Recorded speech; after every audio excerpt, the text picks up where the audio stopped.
Hey, what's up, buddy? Hey, how's it going? Pretty good. You're okay. A couple of things. Because I'm not informed on all this shit. You're a Gamergator dude? You were the big Gamergator guy in the beginning? Somebody told me that? Yeah, I haven't been in Gamergate since November 2014, so it's been like 2 years. Okay, somebody in chat said that, so I wasn't sure. You're Jim, right? You're the Jim? Yeah, I'd be the Jim. The Jim. Okay. So, to establish this at the very beginning, are you somebody that adamantly supports Trump, or are you indifferent to Trump and you hate Hillary? I didn't vote this election. I've been pretty clear. I know we don't know each other. I just kind of got drawn into this, but I didn't vote for him because I disagree with certain planks in his platform, I guess, the certain policies that he has, certain outlooks on security and freedom of speech. So that's kind of why I didn't vote for him. But I do like him. He's a likable gentleman. So I would say that I like him more than the other candidates that were present during the election season, both in the Republican primaries and amongst the Democratic candidates. Okay, so then what exactly are we arguing about?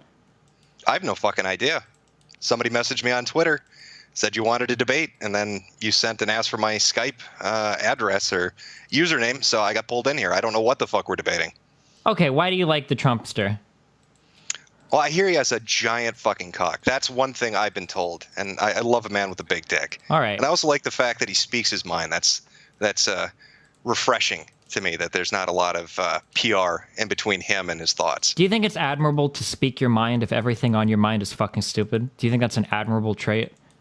Is everything on his mind fucking stupid? I'm not a telepath. I don't know. Everything that I've heard him say is pretty dumb. Yeah. I mean, I'm not a telepath. About everything that he said, you just said everything on his mind. So are you certain everything this man thinks is stupid? You said that you like somebody that always speaks what's on their mind. So I'm assuming that he's speaking his mind because he doesn't have the PR shield up. So I asked, do you think that it's good if everything on his mind is stupid, implying that everything he said is stupid?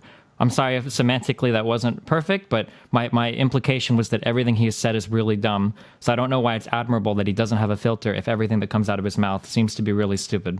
So you like lobbying in politics? I don't like lobbying, but I don't like lobbyists either. Do you like lobbyists in politics? No, I don't. Then why do you like Trump when he's lobbied for politics his entire life?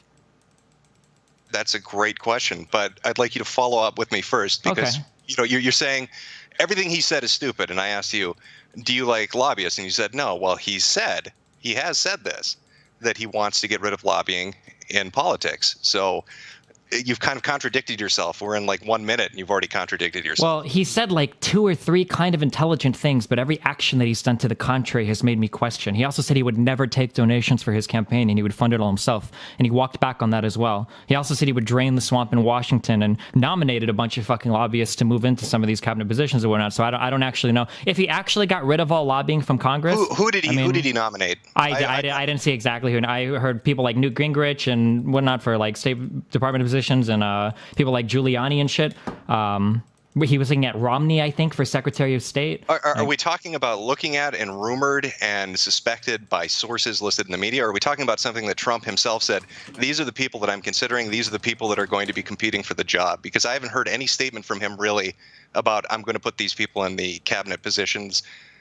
I haven't seen that. I've read a lot of articles about people talking about rumors and speculation of who's being looked at, that he's meeting with so-and-so and that they're having a 1-hour lunch or they're having a 2-hour meeting. But I haven't heard Trump himself come out and say, yeah, these are the people that I want to put in positions. Trump himself has defended it. He had a 60 Minutes interview, the first interview that he gave after becoming president-elect, where the interviewer called him out for nominating a bunch of lobbyists to fill these positions. And his defense was, well, everybody out here is lobbyists. What am I supposed to do?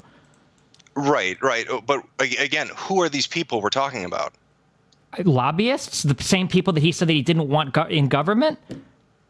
What I'm saying is if you're so convinced that they're lobbyists, give me their names. Who are we talking about? I don't know the exact names, but he said they were lobbyists. Trump defended putting lobbyists in. Why does the exact name matter?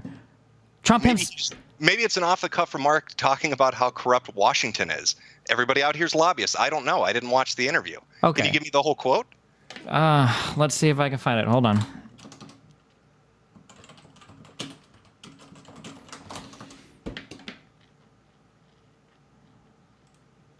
So let's go through very quick.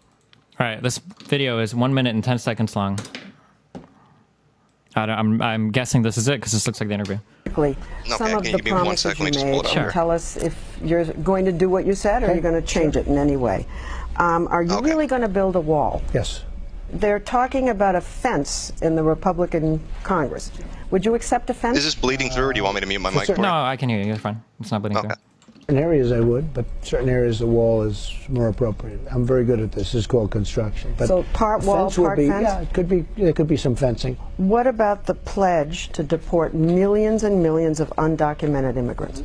What we are going to do is get the people that are criminal and have criminal records, gang members, drug dealers. We have a lot of these people, probably 2 million, it could even be 3 million. We're getting them out of our country, or we're going to incarcerate. But we're getting them out of our country. They're here illegally. After the border is secured and after everything gets normalized, we're going to make a determination on the people that you're talking about, who are terrific people. They're terrific people. But we're going to make a determination at that. But before we make that determination, Leslie, it's very... No, hold on. This isn't the correct video. I got to try to find it now in the fucking 60 Minutes interview.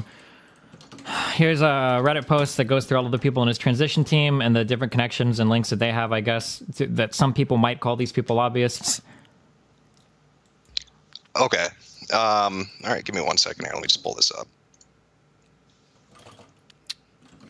I'm not a Redditor, so you're going to have to give me a minute to kind of sort through Yeah, this that's shit. fine. It's just in the comment. I'm not used to people challenging this assertion because it seems to be generally accepted as true, but I mean, I could try to find the specific 60 Minutes quote if you...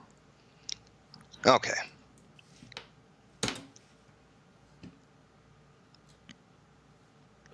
Does anybody know the 60 Minutes thing that we listened to on stream where I don't remember which interview it was. I'm pretty sure it was a 60 Minutes interview.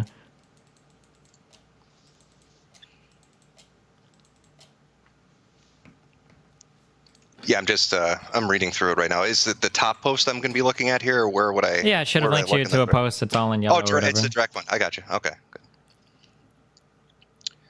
Okay, it's talking a lot about Robert Mercer. Turns out Kellyanne Conway is heavily connected to the same people Steve Bannon is connected to. Robert Mercer and the Trump campaign was essentially ran by two people who worked for Mercer. I looked into this yesterday. Here's a large part of why Steve Bannon ran Trump's campaign and is now in Trump's White House. So it seems the assertion, at least from this post, that I'm getting is this is Bannon's connection to lobbyists or his interest in, I don't know, personal or furthering his own personal wealth or his own power, lobbying for his own interests. And that's what they're talking about when we're saying that there are all these lobbyists that have been named to cabinet positions. We're talking about Steve Bannon.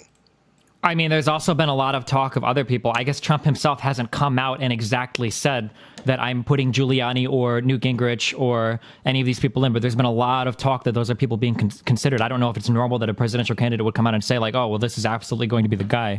Hold on, give me 1 second to see if this is the correct, like, 1 second. Said that lobbyists own politicians because they give them money. You admitted you used to do it yourself. You have and a when you say transition lobbyists and special interests. Okay, I think this is the clip that I was looking for before. Okay, All right. 1 second here. Yeah, Let me sure. pull it up. You said that Okay, lobbyists right to the link. own politicians because they give them money. You admitted you used to do it yourself. You have and a when you say transition lobbyists and special interests. and you want to get rid of all of that. I don't like it, no. You don't like it. But your own transition team is filled with lobbyists. It's the only people you have down there. You have All lobbyists is from lobbyists. Verizon. Can I You have be- lobbyists from the oil gas industry. Sure. You have food lobby. Everybody's a lobbyist down there. That's Well, what they wait. are. They're lobbyists. They're special On your own interests. We're transition trying to team. clean up Washington. Look, How can you clean it? everything down there, there are no people. They're all people that work. That's the problem with the system. The system. Right now, we're going to clean it up. We're having restrictions on foreign money coming in. We're going to... I think around 10:20, you're pretty much done with it. Okay. So yeah, it kind of sounds like he has like an excuse there to defend the lobbyists, but I mean, like I mean, I guess like looking at it from a neutral third party, you could see how that kind of sounds kind of bad for a guy that promised that he was removing lobbying from Washington, that now he has an excuse for why he's working with a bunch of lobbyists. Right? You see how that looks a little bad, maybe? No, I don't disagree with you. But again, it seems like a comment more to the nature of what Washington is like now. I mean, this is his transition team we're talking about. These aren't people that are going to be sitting as Secretary of State or Defense. These are people that are basically moving him into the White House and helping him sort through the transition into it. Sure, I understand what you're saying, but like to point, I'm sure that you didn't like Bernie Sanders, but we can agree that Bernie Sanders was also somebody who was big against lobbying. Do you think that as much as he pushed that point, do you think that if on Bernie's transition team, do you think that you would find lobbyists from all of these companies? I feel like that would be pretty hard to believe based on his voting record and everything that he said during the debates and the way that he's conducted himself.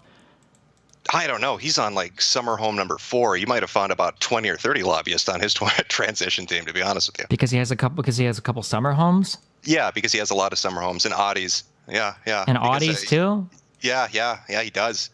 Do you have like real links to like non-Breitbart links to all of this massive amount of wealth? I'm pretty sure he released his taxes and his net worth was like a pretty modest sum. I don't think it was anything extreme. What was the modest sum? What was the modest sum that he had as a net worth? I don't think it was it even $1 million? I don't know. That's why I'm asking you. I thought it was less than that. I know that they were released and nobody even made a big deal about it. I know that Hillary was like around 40 million. Was it $450,000? That sounds like some figure around in there is about what I heard. Also, I don't know why you would need a lobbyist to buy an Audi. I don't know. That's just how he rolls. Yeah, but what is that? That's a play on words there. You get it? That's just how he rolls. We're talking about cars. Okay.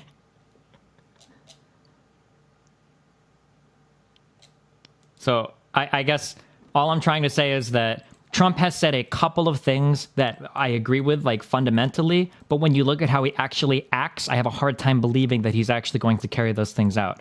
Again, whether you hate him or like him or not, and there are very legitimate arguments for why you would hate all of his policies, and I totally accept that, I don't think that Bernie's transition team would be filled with lobbyists because of how hard he ran on that issue. So I feel like seeing Trump walk back on a lot of these things that he said kind of hurts his credibility. He did the same thing with the ACA. He said that he likes the pre-existing conditions, and he said that he's probably not going to repeal all of it. He did the same thing with the wall. He said he's probably not going to have a wall. Maybe a fence is okay in some areas. Like, it seems like he's talking about repealing Dodd-Frank. I thought, like, I don't understand.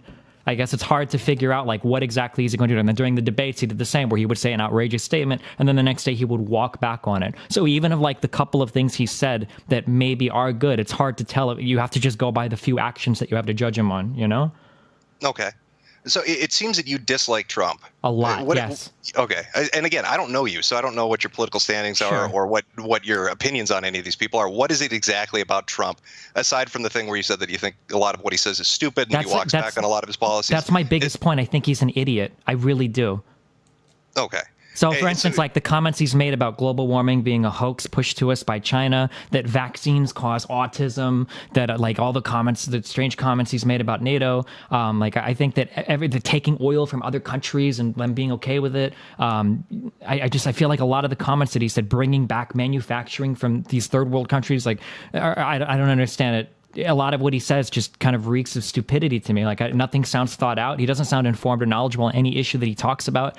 And a lot of the shit, and that's not going into more of the offensive shit that he said. That's just going by policy discussions that he's had. Okay. And so that's your main issue with him. Is there anything else, I guess, that you dislike about him as a candidate? I think he's pretty bigoted. I think that you could make an argument for pretty racially charged things that he's said and done. I don't think that he represents what America is supposed to represent in terms of accepting people and being a melting pot and all that shit. I'm not a big fan of like the white nationalism, whatever fucking shit that goes on. But I think that might be a sub point to that, but go ahead. All right. Yeah, because I'm just trying to get an idea of where you kind of sit here and what we're going to be talking about. We'll start with the last and work our way up to the first. So when you're talking about the white nationalist shit, I haven't heard Trump come out and say that he's pro-white nationalist. In fact, if I remember right, his son that said that one of his sons, I don't know which one it was, but said David Duke should get a bullet in his head. Yeah, sure. I don't think he's come out and specifically said I'm a white or I don't think he's even made an implication that he's a white nationalist. But he said a lot of things that make you kind of wonder. Things like bringing back racial profiling, things like being in favor of stop and frisk, being in favor of like the Papers, Please stuff going on in Arizona. Banning all Muslim immigrants from whatever countries. The comments that he made about Mexicans, the comments that he made about the federal judge who has parents that are Mexicans. Like there are only so many of these statements that you can make before you have to wonder, like, I don't know, it seems a little bit malicious. I'm not sure. Malicious. Okay. You don't think that he sees these issues as threats or issues that are of national importance, and that's why he's addressing them rather than some preconceived notion that whites are just superior and that other races or minorities should be suppressed? I'm not sure. I don't know. It could go that deep or not. I'm really not concerned with that, whether or not he does have those personal opinions. I'm just going by the statements that he's made. I feel reverberate with a lot of people that would have those feelings. Well, I mean, if they resonate, they might resonate for a different reason.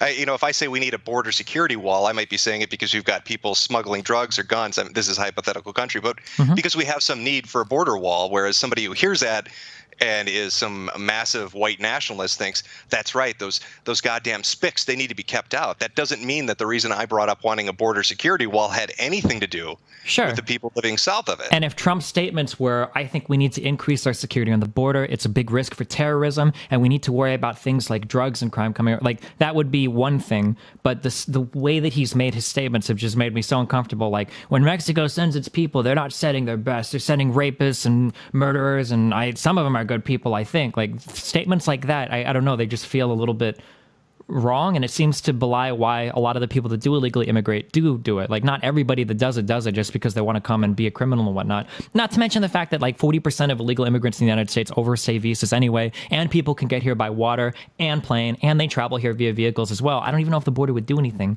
But that's a separate point. I guess it's just like, I do think that there are legitimate arguments that you could make for border security, but the way that he's done it, I guess is...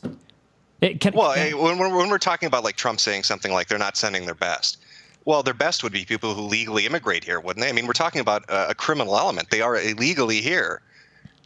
Yeah, but when Trump is saying they're not sending their best, I think you can agree the implication there is that a lot of them are criminals, right? I think that's the implication. But my point is they are criminals. There are some. We're talking about illegal immigrants. He didn't say I want to get rid of legal immigrants, did he? He didn't say I'm going to flush the country of every Mexican that's okay, but that's not. But the implication wasn't that they're criminals because they're illegally immigrating. The implication is that they are rapists, murderers, and thieves, because those are the exact words that he said. Not that these are criminals just because they've crossed the border and they're criminals, but they're criminals because they're coming here to perpetrate violent actions. Well, who knows why they're here? They came here illegally. I mean, his point is, if they're not the best you're going to send me are going to come here through the legal channels. The people that aren't coming here through the legal channels probably have a criminal element. They probably are criminally motivated. Do you think that's true? Channels. Do you think that it's easy to immigrate easily to the United States through those waiting lists? Some of those are up to 10 years long. Who said life was easy? No, we're having a discussion. I mean, your counterpoint to that is, well, geez, if it was just easier, they'd be legal. Well, yeah, fuck. If it was one day long, all of them would be legal, wouldn't it? We're talking about people who didn't want to go through the process that other people who legally immigrated here have gone through. They took it upon themselves to say, I'm going to come to this nation and I'm going to say, fuck it. I'm not going to obey the laws that the other people who want to come here have done. Okay. And I'm just going to do it my own way because I don't believe in your authority. I don't think you're doing it right. That's not the best way to start off your new nationality, is it? So then can I go up to the Rust Belt and all of those people that cried and bitched and voted for Trump because they wanted to bring back manufacturing jobs? Can I go and say to all of those guys, you lost your job? Why didn't you get another fucking job? Why didn't you go and train for a different, career? And they go, dude, that's retraining for a whole different job when I've done this for 30, 40 years. That's really difficult. And then I could go, who's supposed to say life is easy?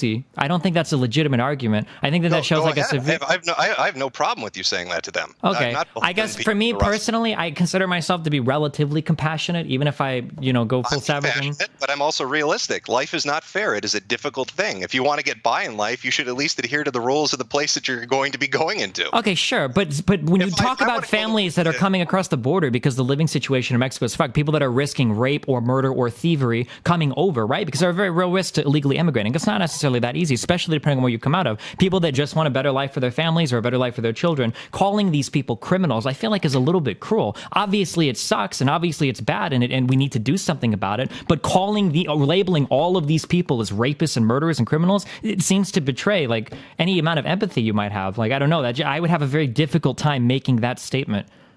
I have no idea what the statistics are for the people coming across, whether they're 10 years old, whether the majority of people we're talking about are all 10-year-olds, whether they're 50-year-olds. What kind of immigration are we talking? You're painting this picture of these beautiful families, of all these little children that are being led by their mothers across deserts.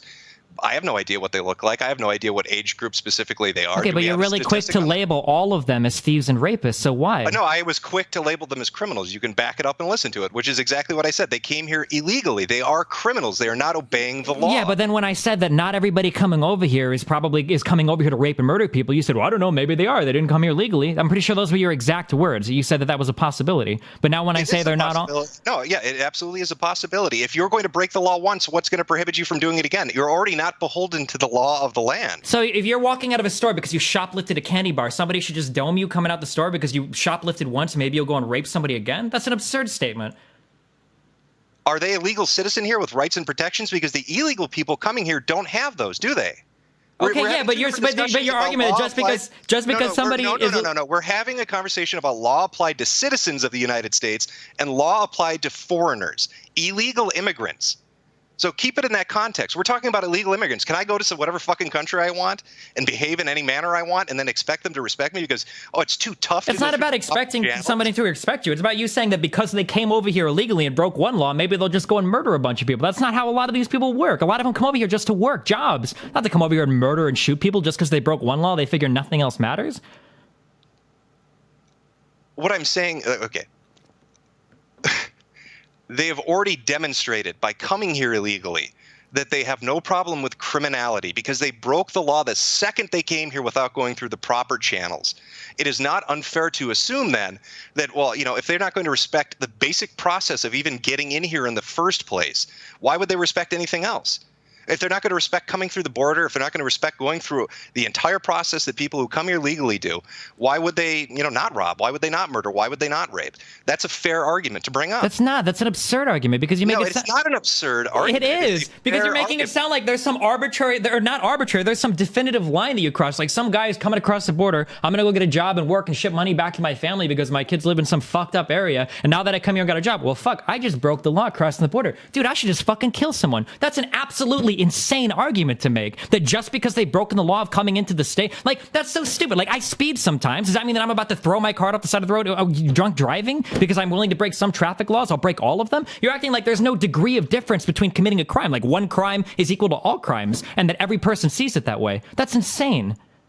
I'm sure I'm saying that they already have a disposition to breaking the law, which they do because they broke it coming here.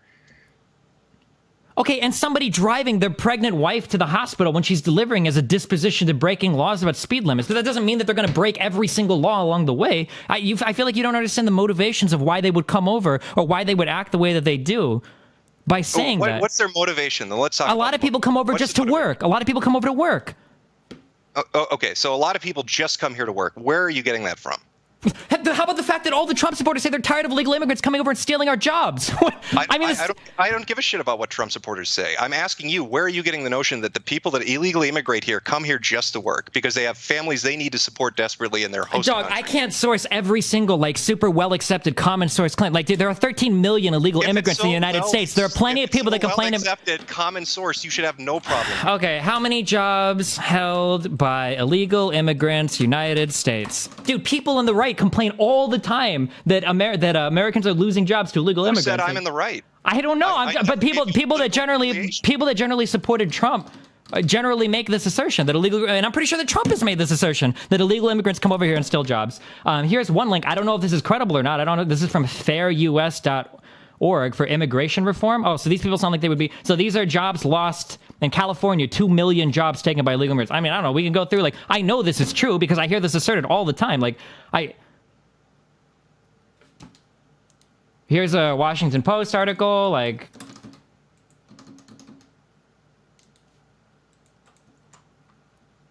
Yeah, it says the majority that come here work in low-skilled jobs, but that doesn't speak to their motivation to purely coming here, does it? Do you think a rapist or a murderer is coming to the United States with the aspiration of being a low-skilled worker? Or does he just have to make enough money to buy a gun? Like, what do you mean, dude? I have no idea. Maybe there are millions of Americans like you, Destiny, who think, well, shit, they obviously wouldn't come here to rape. So, I mean, I'm sure there are some that do. If I was a rapist and I'm looking for a country to go to, and there were people like you there that thought the only reason I'm crossing the border is to get a good job to support my wife and kid, you're fucking right. I'd go to your country. I'm sure that there are people that come across and commit crimes, but I'm challenging your initial assertion that because somebody is willing to break one crime, they're willing to break one law. They're going to break all laws. That's an insanely ridiculous assertion. But they're not American citizens. Who cares? That doesn't make you a murderer or a rapist. This is about basic fucking security. You have people coming in, using a system, or not using a system, excuse me. They're not even coming through the legal means. They're coming illegally into here. And then to say that Trump is so off base by saying it's criminality, it is. He's not saying, you're changing it up so hard. Trump is not saying it's criminal to illegally immigrate. Nobody would disagree with that statement, or maybe some extreme lefties would disagree with that statement. Nobody disagrees with that statement. The statement that he made was implying that the vast majority of Mexicans that come over here are coming here to rape and murder and steal. Not that they're coming over here to commit crimes, the crime of illegal immigration. It's tautology. Like, what? No one, obviously, that's... You're a criminal if you break the law by coming into a country illegally, but just because you come into a country illegally doesn't mean that you're all of a sudden about to go on a fucking rape spree, because now that you broke one law, you can break all of them. That's the only assertion I'm challenging. I feel like we can agree that that's a little bit of a ridiculous assertion. I won't hold it against you if you back off that assertion. Like, I'm not going to back off any assertion. I'm saying you've got two groups of people. One coming here legally, I would say, isn't predisposed to criminality because they came here legally. The other that came illegally obviously doesn't respect the law of the land. What guarantee do I have that they're going to respect any other laws? I don't know them. I'm not a fucking telepath. I can't read their minds and know their souls, but I can be a little bit fucking skeptical. And I can say we need to deal with the illegal immigration problem because we have a shitload of criminals, illegal immigrants in this country, and this needs to be dealt with. We need to build some kind of a barrier or create a better system or have a better or tweak a system already existing to work better to deal with this because we don't have a handle on who the hell is coming in here. Okay, I don't disagree with anything you've said. Border security is a real issue. What we're talking about is the way that you address the border security can make it be, it's a little bit uncomfortable depending on who you're talking to. Again, there is nothing wrong with the statement. Our border is very porous to the south. A lot of people are coming in. They could be bad people. We need to deal with it. There's nothing wrong with that statement. But when you make the statement, when Mexico sends its citizens, they're not sending their best. They're sending rapists, murderers, thieves, and some of them are good people, I imagine, that kind of a statement might rub some people a little bit wrong. You don't see how that kind of a statement could maybe look a little bit kind of bad? Well, anything can look bad from a subjective viewpoint, yeah. It's good. Anything can rub somebody wrong. Yeah, sure. If he had said it the reverse, would you have liked it better? If he had said, we need better border security, we need more resources, we need to allocate, we need to get a handle on this illegal immigration problem because they're sending us good people, but there's some bad eggs in there. Would you have liked the reverse better? I mean, he's still talking about doing the same thing, isn't he? No, not at all. I guess maybe, I don't know, maybe you're not like a big fan of like the English language. I don't understand. Like, there are massive differences in the way that you address these things. Like the way that you phrase things to people can show like what your inner intentions are. Like, you're reading in, you're interpreting his I'm not interpreting anything. I don't have to interpret anything he says. You just said earlier when we started this conversation that, oh, well, you talked about Trump and white nationalism. I asked you, has he ever come out with a white nationalist statement? You said, no, but... No, I said I wasn't a fan of white nationalism, that a lot of the shit that he said is bigoted against other races, and that statement reverberates with white nationalist people. Like... Right. So you're thinking that Trump said this because he then, has an issue with Mexicans? I don't know. I just have to go by what he says. Maybe or maybe not, but I know that his message reverberates with a lot of people that do. And that his statements are very, very fucking horrible. Like, the Mexican judge statements are the same thing. If Trump would have gone on, I don't remember who he was on with, when he was talking to the one dude about the federal judge. If Trump would have said, I don't think that this judge is capable of giving me a fair ruling because his parents are involved with organizations that are very pro-Mexico, and the fact that I am, planning to deal with the border security and whatnot might make him biased against me, that statement is perfectly acceptable. And you cannot attack that. That's a totally valid argument. Or, I mean, you could argue against it, but that's totally valid. But that's not what he said. What he said was, I don't know if anybody with Mexican parents can give me a fair ruling. Do you not see how these statements are entirely separate statements and carry entirely different meanings? Or do those statements just sound like two of the same to you? Well, what I'm trying to source through here as we talk about this, because we're going through his different policies, we're going through his different approaches and the things that he said is, do you disagree with what he's putting up, or are you disagreeing with the way he's saying it because of the way it's interpreted? I mean, like, do we live in a pretend world where you can just say anything and then people are expected to extract exactly what you meant out of it? Like, I don't understand. Like, that's not how the world works. That's not how any position, any job in any company ever, in any company, in any public office, in any family position, in a position with a relationship, you can't get away with saying something and phrasing it like an idiot. You absolutely can. No, you can't. He is president. Yeah, because enough people voted for him. But well, I mean, didn't Jeb Bush say you can't insult your way into the White House? Trump did. I'm not talking about anything that Jeb Bush said. I'm just saying that you can't say that I can't criticize Trump for his statements because, well, you're just taking them one way.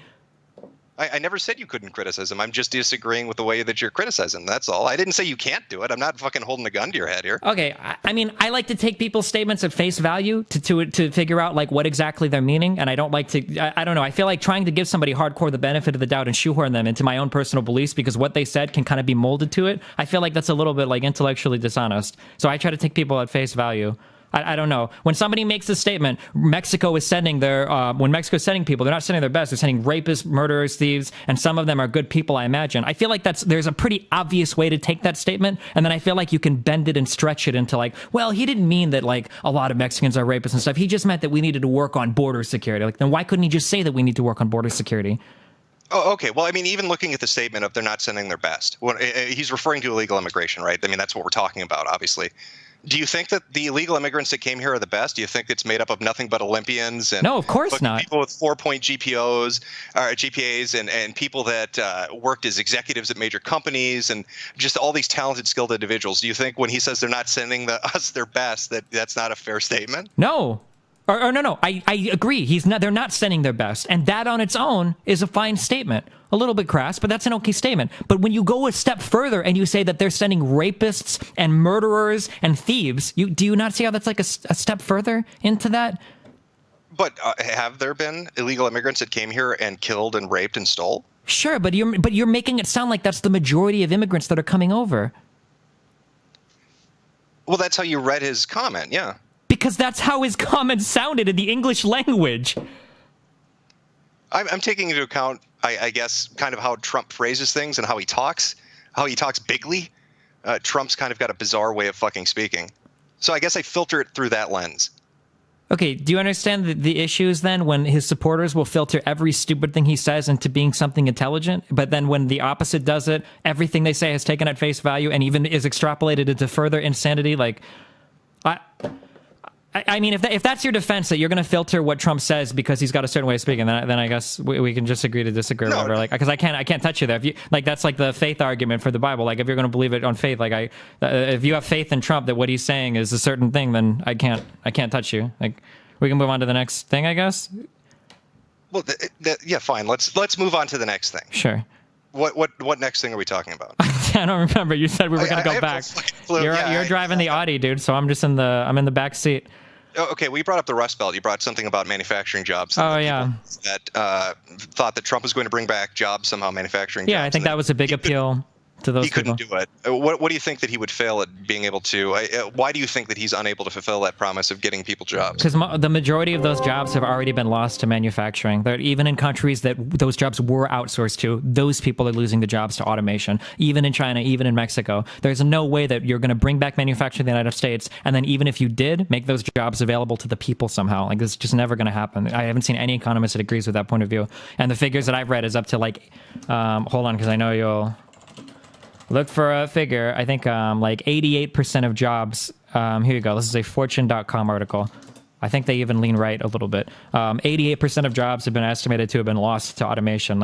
And these are automation in countries where the labor is already insanely low. I don't think those jobs are ever coming back. Don't blame jobs for taking U.S. Don't blame China for taking U.S. jobs. Okay.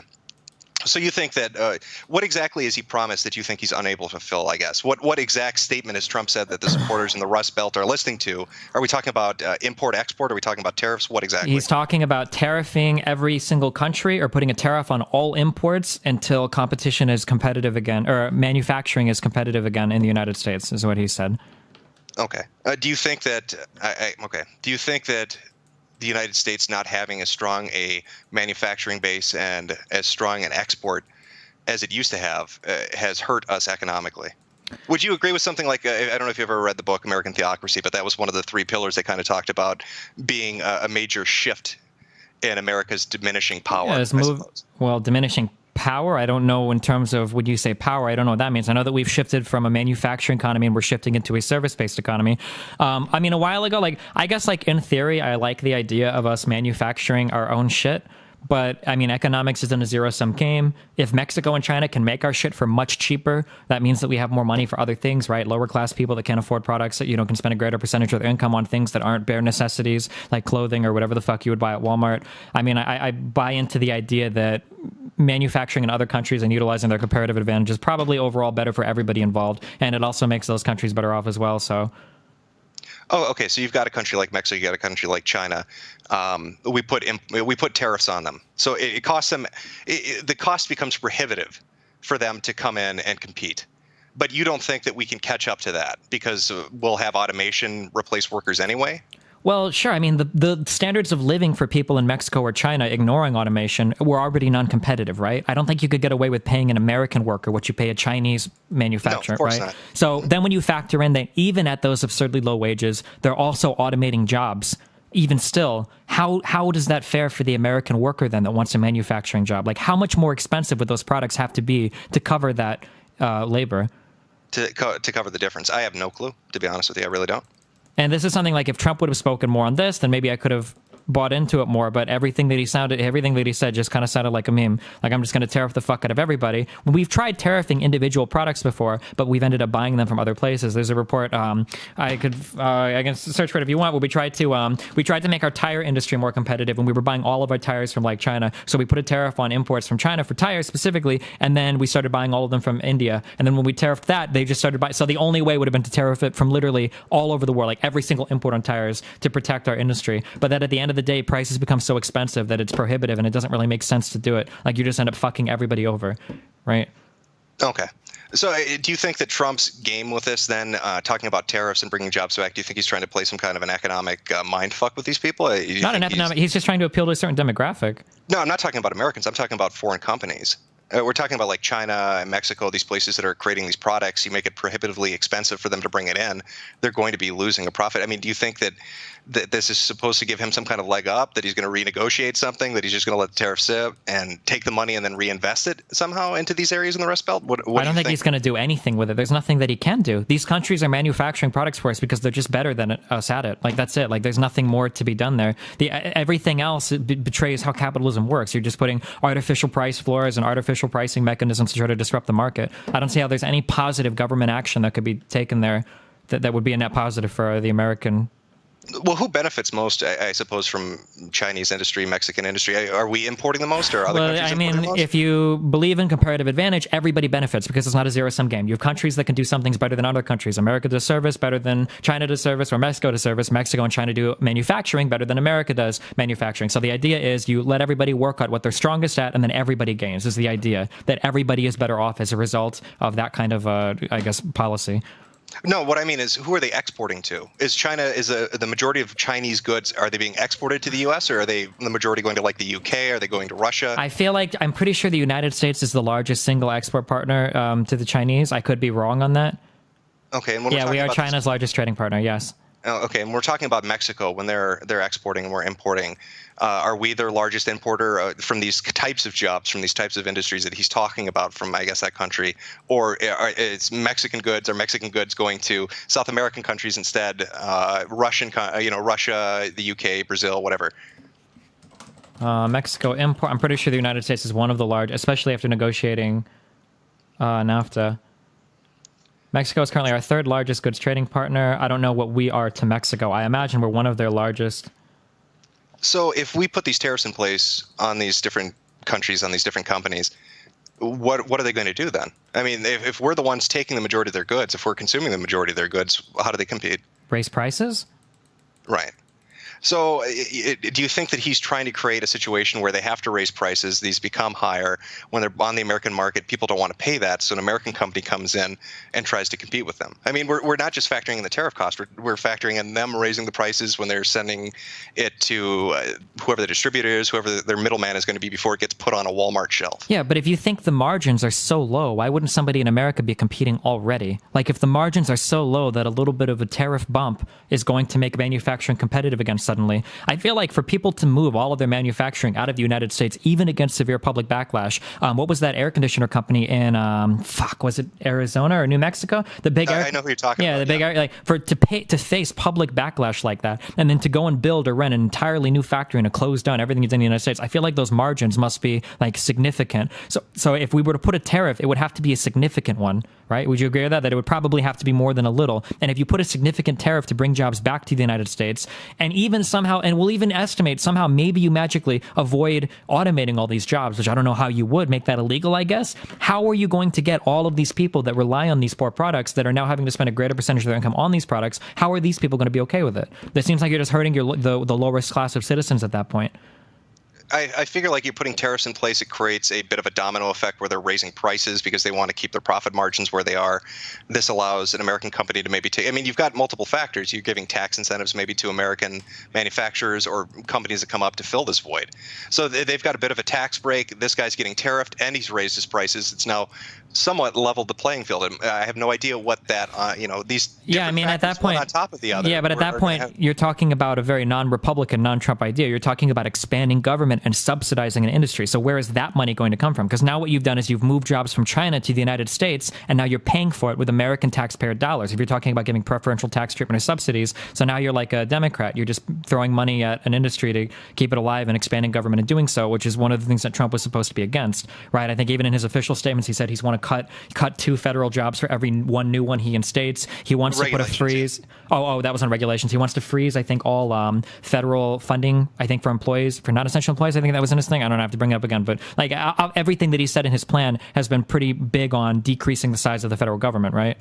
But we're talking about startup companies. We're talking about small to mid-sized. I mean, maybe there probably are going to be large ones that would take advantage of that, and we can talk on that. But he has gone on record, if I'm correct on this, and said that he wants to get rid of regulations for small business owners, for medium-sized business owners. He wants to try to create a more favorable tax system for them so they can be competitive, so they can compete.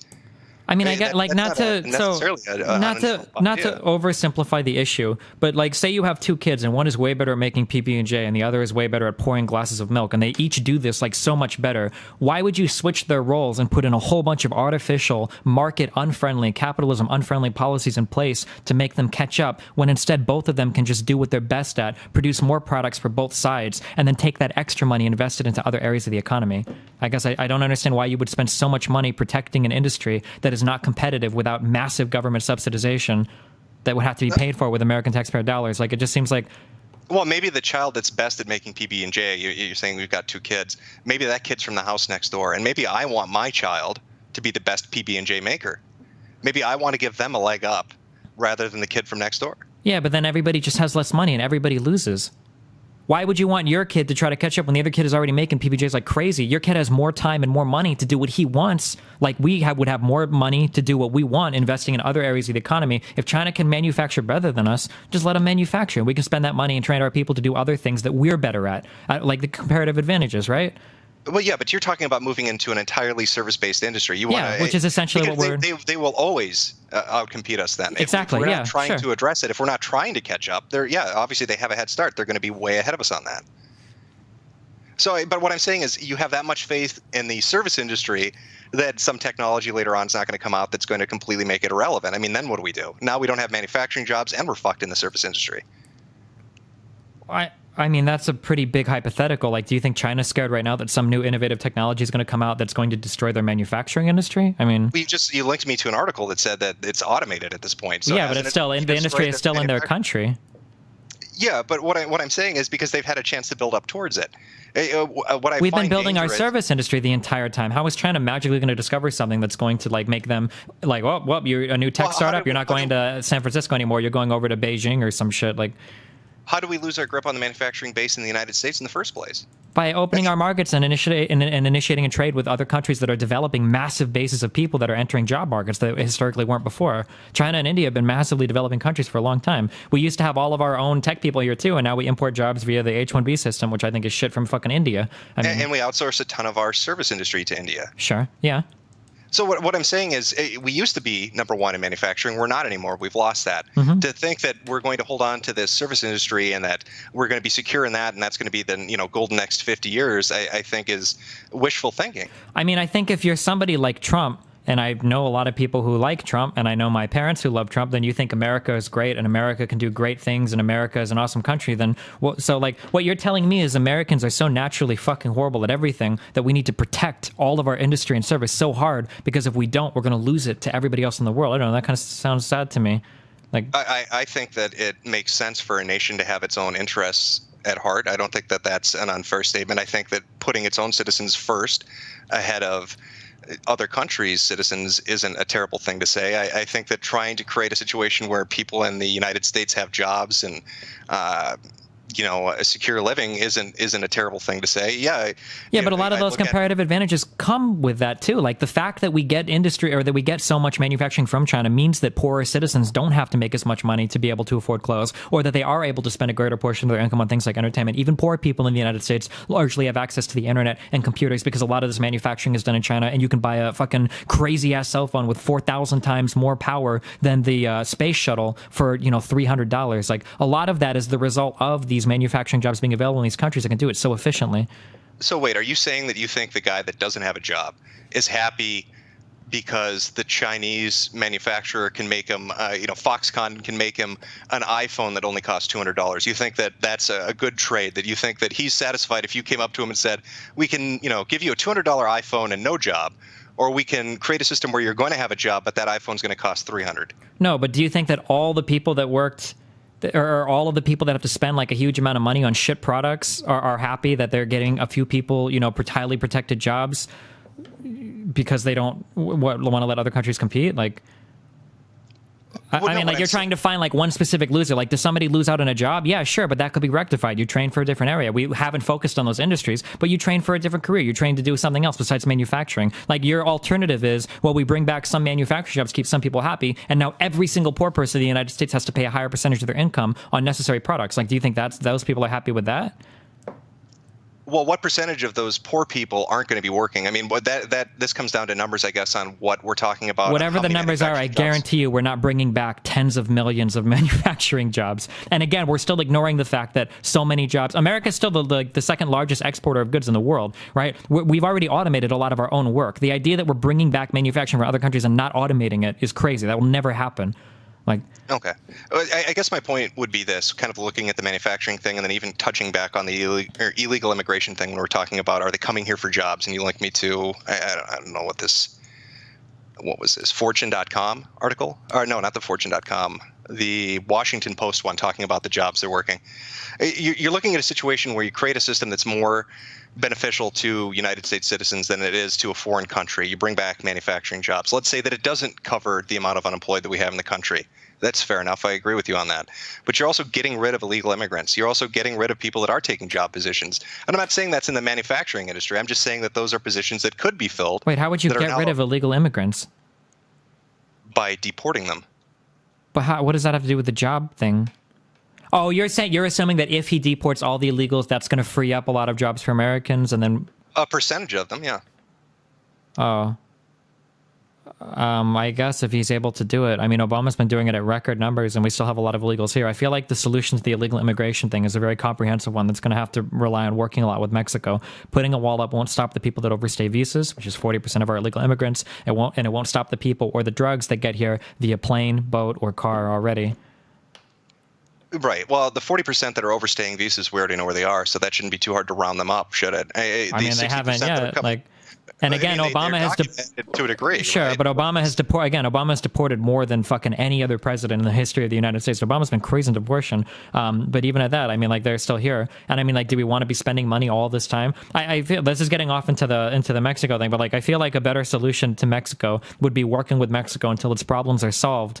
in order to make it so that people don't want to illegally immigrate from there. I feel like that's like a good solution moving forward that ensures the security of both of our countries. Like, oh, I have no problem with Mexico building Mexico up, but I'm not going to invest in their infrastructure and sort out their problems. I mean, if we already have this deficit of jobs in the United States, if we already have this issue of our economy, what if? But it also, because we're kind of, yeah, I'm guessing you hate the word globalized or whatever. I don't give a shit about the word globalized. Okay. Go ahead. So we're kind of a globalized economy, right? Everybody, it kind of works with other people. Like whether you like it or not, the entire world economy is interconnected. Having a better, stronger Mexico serves the interests of the United States so much, right? Wouldn't like how many illegal immigrants come into the United States from Canada, right? Or how many terrorists are going to try to sneak in through Canada? Canada's a functioning country, functioning border guards. Everybody in that country, for the most part, gets along pretty well, right? As compared to Mexico, where half the place is ran by the fucking cartels. Why wouldn't you want Mexico to be a strong country, even if you have to invest a little bit in building them up, so that their border is taken care of, so that people aren't fleeing en masse, illegally immigrating over here, so that people aren't running massive, drug schemes up here into the United States with the help of the government doing it sometimes, because a lot of the cartel people get paid for that. Like, what is the feasibility of that, though? And what is the investment we'd be talking about? It's ludicrous to think that you could invest that much and get involved that much in Mexican. First, Mexico is sovereign. There's no guarantee they're even going to let us interfere in any way that would be beneficial to us or them. Next, you have to deal with the mass amount of capital you'd need. As much capital as you would need to build a wall spanning the entire border, maybe? Well, at least that we know has a beneficial effect for us. But we don't know if that has a beneficial effect. We're speculating that we know that Mexico being in Mexico, if Mexico was as built up as Canada, we know that would be beneficial. You're crazy if you're talking about the United States investing in Mexico. Not necessarily investing as much, but if we are going to invest any money at all, why not put it in a positive direction that we know will help us, rather than fucking the country even more, trying to even more? Like, we're going to. I want to make sure I understand this. So, if we had a hypothetical candidate that was running against like Trump or Bernie or Hillary, or whatever, it doesn't matter. You think it would be? You don't think it would sound insane for them to go up and what is the cost that Trump was quoting for the wall? I don't even know. It's a different number every time. But Mexico's paying for it and building it, so it doesn't matter. Okay, but let's say billions. Fair. Sure. Okay. Do you think if a candidate got up there and said, the way we can make our country better is by actually giving Mexico billions and billions of dollars? If they're just like Canada, we're going to benefit from that. That's insane. I mean, we spent that money rebuilding Iraq, and we didn't get fuck all for that. You know, if you want to know Iraq was stupid. I can tell you the real solution to Mexico is that if they could find a way to insert Islamic terrorists into the cartels, we would have cleaned up Mexico a long fucking time ago. Like, if there were terrorists that ran the fucking cartels instead of just Mexican people, we would be fucking down there in a heartbeat to clean that place up. Now, I'm not saying that don't misunderstand me. I'm not saying that we just need to give them, a small loan of $100 trillion to rebuild the country. I don't think that's possible. I'm not that naive. I don't think it's possible for America single-handedly even to help Mexico become an awesome superpower that is going to have no problems. I'm just saying that if we were going to move in some direction that was beneficial, I feel like that direction is something that helps Mexico build itself up to be in a similar position as Canada, right? We did it with NAFTA, right? Mexico benefited a lot in manufacturing and in certain agricultural fields with NAFTA. We helped them there. They got a lot of jobs out of that. Like, I just feel like moving in that direction is more beneficial and creates a better future than trying to put up a giant wall across how many 2,500 or whatever mile border, and then expecting that is going to fix everything when it won't. When they're still like, we're just throwing money at nothing at that point, I feel. Well, and if we're talking about like a globalized world, a globalized economy, why stop at Mexico? I mean, couldn't we solve all our problems by bringing everybody up to a first world nation status? I mean, we did that with Japan. No, I mean everybody. I don't know about everybody. I'm talking to Syria. Let's go to Chad and Sierra Leone, right? I mean, those countries don't share one of the largest borders in the world with us. I mean, I'm talking about Mexico because Mexico shares a massive border with us. Like, we have 13 million illegal immigrants in our country. They're not coming from Chad or from Uganda. Like, they're not coming, like, right? They're coming from Mexico. I understand that. But what I'm saying is, if you're saying it's you're saying if we fix Mexico, problems with Mexico go away. Well, we've got problems with other nations. So would you be in support of bringing them up to first world status let's go into Syria, let's go into wherever, and just give them a shitload of money until they're happy. No, because we don't get the same kind of problems we do with those countries as we do from Mexico. Mexico's on a whole nother level. We don't get problems from Syria or problems from other countries anywhere near the same way that we get problems from Mexico, because we share a massive border with Mexico. Okay, so we're not talking about globalized economy. We're just talking about continental economy right now, right? Sure. That's what you brought up, globalization. When I brought up globalization, I'm talking about the concept that countries are interdependent on one another, whether you like it or not, and that putting up a wall between two countries is an asinine idea, was the point that I was trying to make. But yeah, right. We're talking about continentalization and not globalization, I guess, to be exactly... Well, no, the reason I bring it up is if you're saying that countries are interdependent on one another, and that if one country is doing well, another country does well, where does that line of logic stop? So, I mean, is it proximity? How far? Well, I mean, for the most part, we try to help most people, I think, when we engage in trade with them and when we engage in trade deals with them. I think we try to make it so that most people come out okay. But I mean, we're not talking about trade deals. We're talking about just direct investment. At least maybe it doesn't have to be direct investment. Maybe it does have to be in the form of trade deals.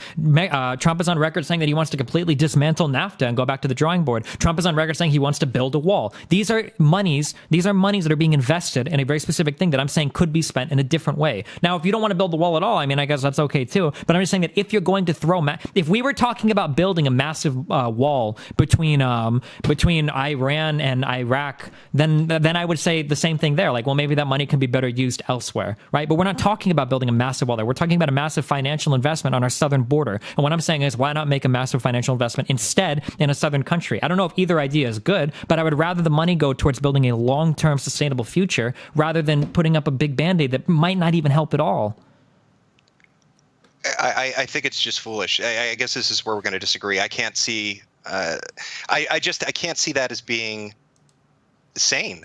To say that, well, the way we fix our issues with Mexico is just to give them a shit ton of money. It's not just give them a shit ton of money. It's engage in deals and activity with regulations and whatnot that hopefully build them. How are we going to do that? How are we going to go and tell Mexico, well, you've got problems with cartels, you've got problems with illegal immigration, you've got corruption in your government, you've got all these issues. Here we are, the great America coming to save you, and we're going to tell you how to run things. Do you think a sovereign nation is going to say, yeah, sure? I mean, we did it in Libya with Gaddafi. We're doing it in Syria with Assad. We did it in Iraq with Saddam. Why do we have all of this investment in these other countries where we go and try to depose leaders and control the government there, but we're not concerned with the biggest security risk to our country south of our border? Like, you don't think that America could support some pro-Mexico leadership that was for getting rid of dictators, that was for getting rid of cartel influence all over the country? You don't think that we could provide some kind of financial assistance, some kind of military assistance if they have big cartel targets? We've ran over 9,000 sorties bombing ISIS, which means fuck all to us, really, in the Middle East. Why can't we run any of those sorties south of the border into fucking cartel compounds? Like, I don't know. We have no interest in anything going on over there, but we have all this interest in other parts of the world. Don't you think it would serve us better to work towards helping Mexico? I think there are ways to do it. Sure, they're a sovereign nation, but that doesn't mean they won't take help from anybody.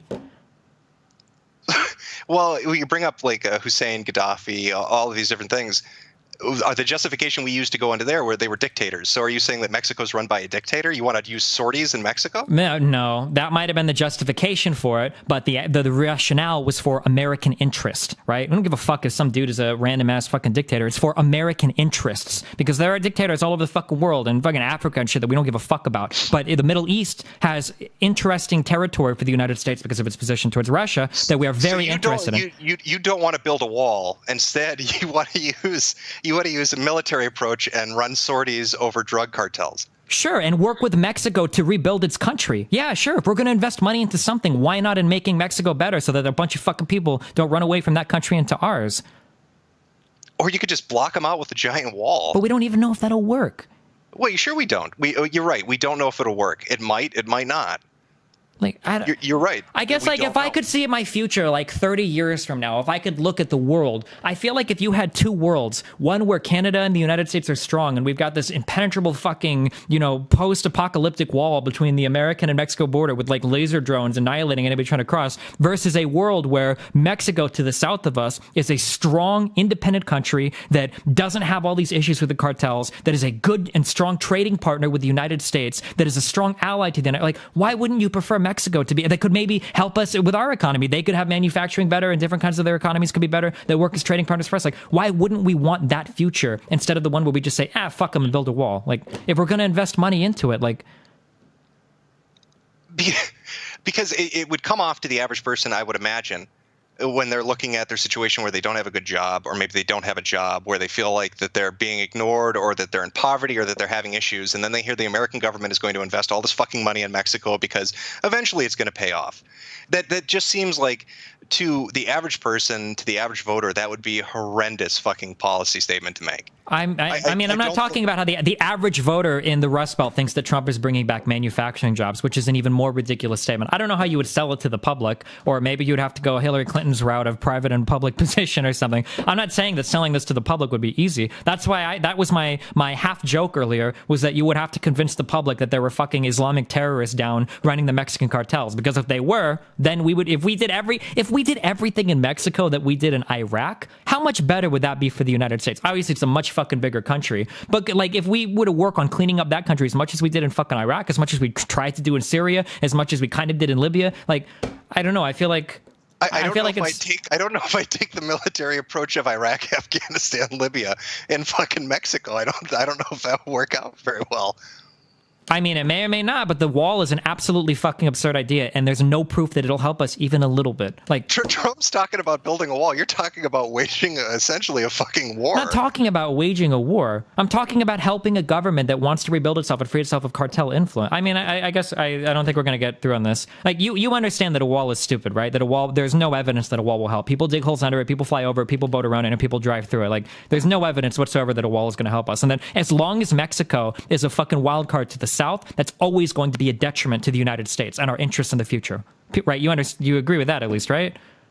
Do I agree with you telling me that a wall is stupid? No, I don't agree with you on that. Okay, so if people can come over the wall, dig under the wall, boat around the wall, and drive through the wall, and overstay visas, if people can get through all these different ways, if illegal immigration is a multi-$100 billion a year industry, if you don't believe that, I can find your... Do you think that building a wall and spending all that money on building the wall, you think that that serves American interests? Do you live in a house with no doors? I mean, I can kick your door in, right? I can break your lock, can't I? Why do you have a door? Because people aren't boating into my house, people aren't digging holes to get into my house, and people aren't overstaying visas to stay in my house. I could walk through an open entryway, right? But you put a door in the way. But I can still kick it open, can't I? So why would you waste the money? Because it keeps the air in my house, and because it's the first line of defense, it keeps away most people? I don't know. Because there's not a $100 billion annual industry in getting into my house? Like, I feel like this isn't a great comparison. Like...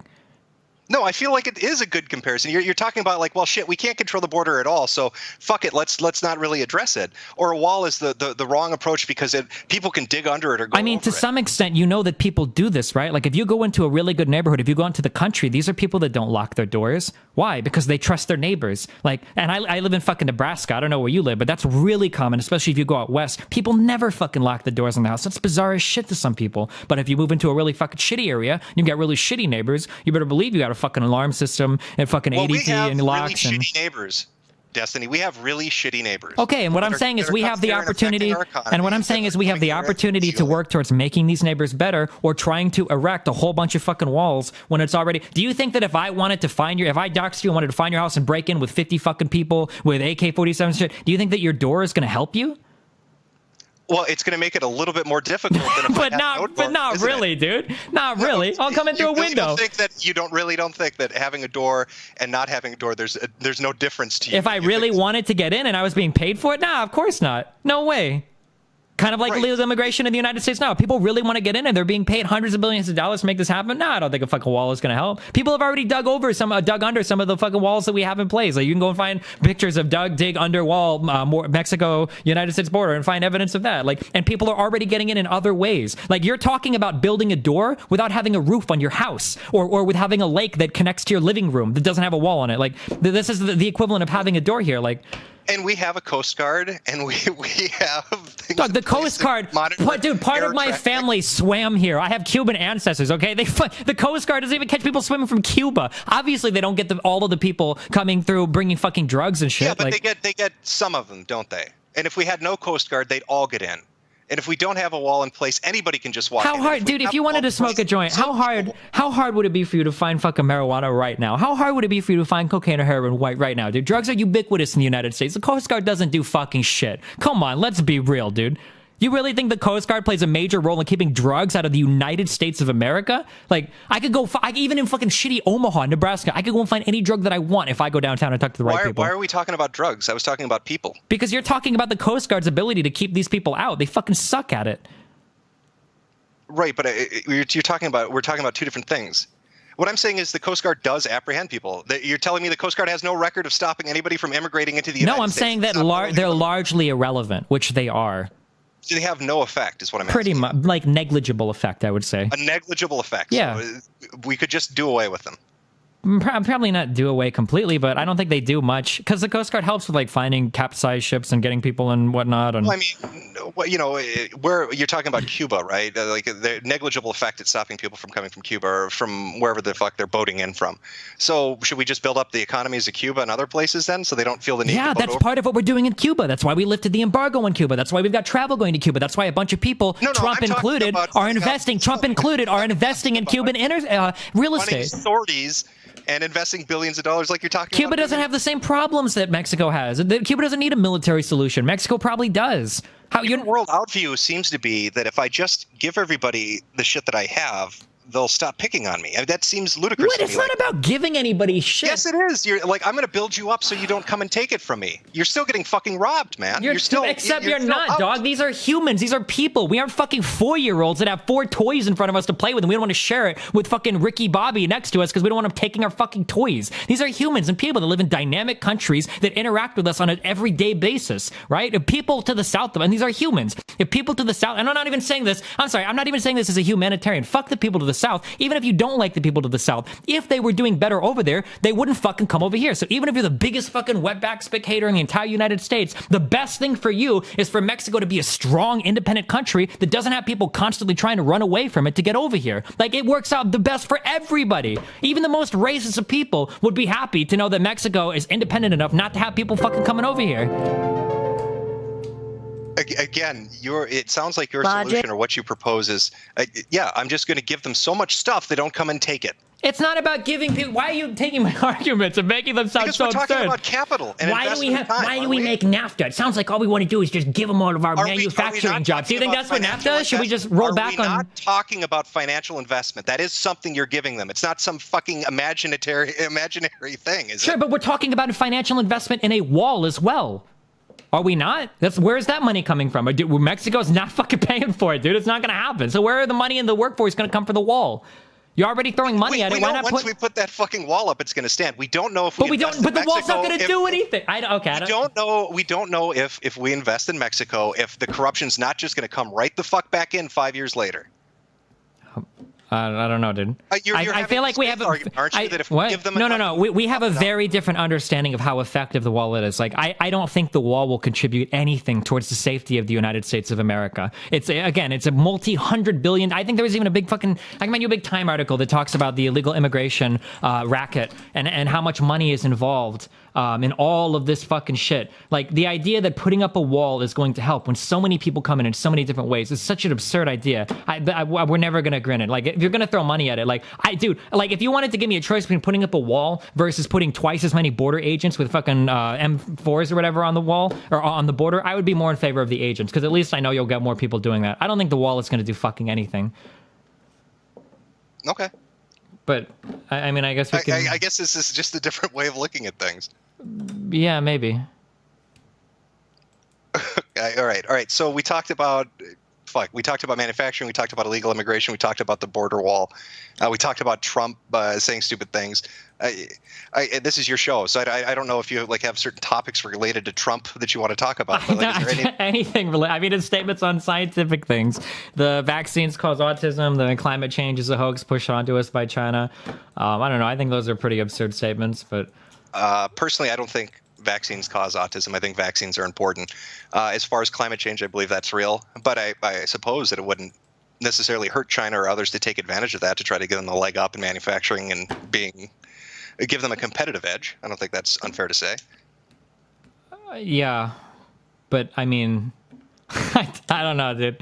I mean, making the statement that global warming is a hoax pushed onto us by China is a far cry from saying that, well, China could push it a little bit harder maybe to make their manufacturing more competitive.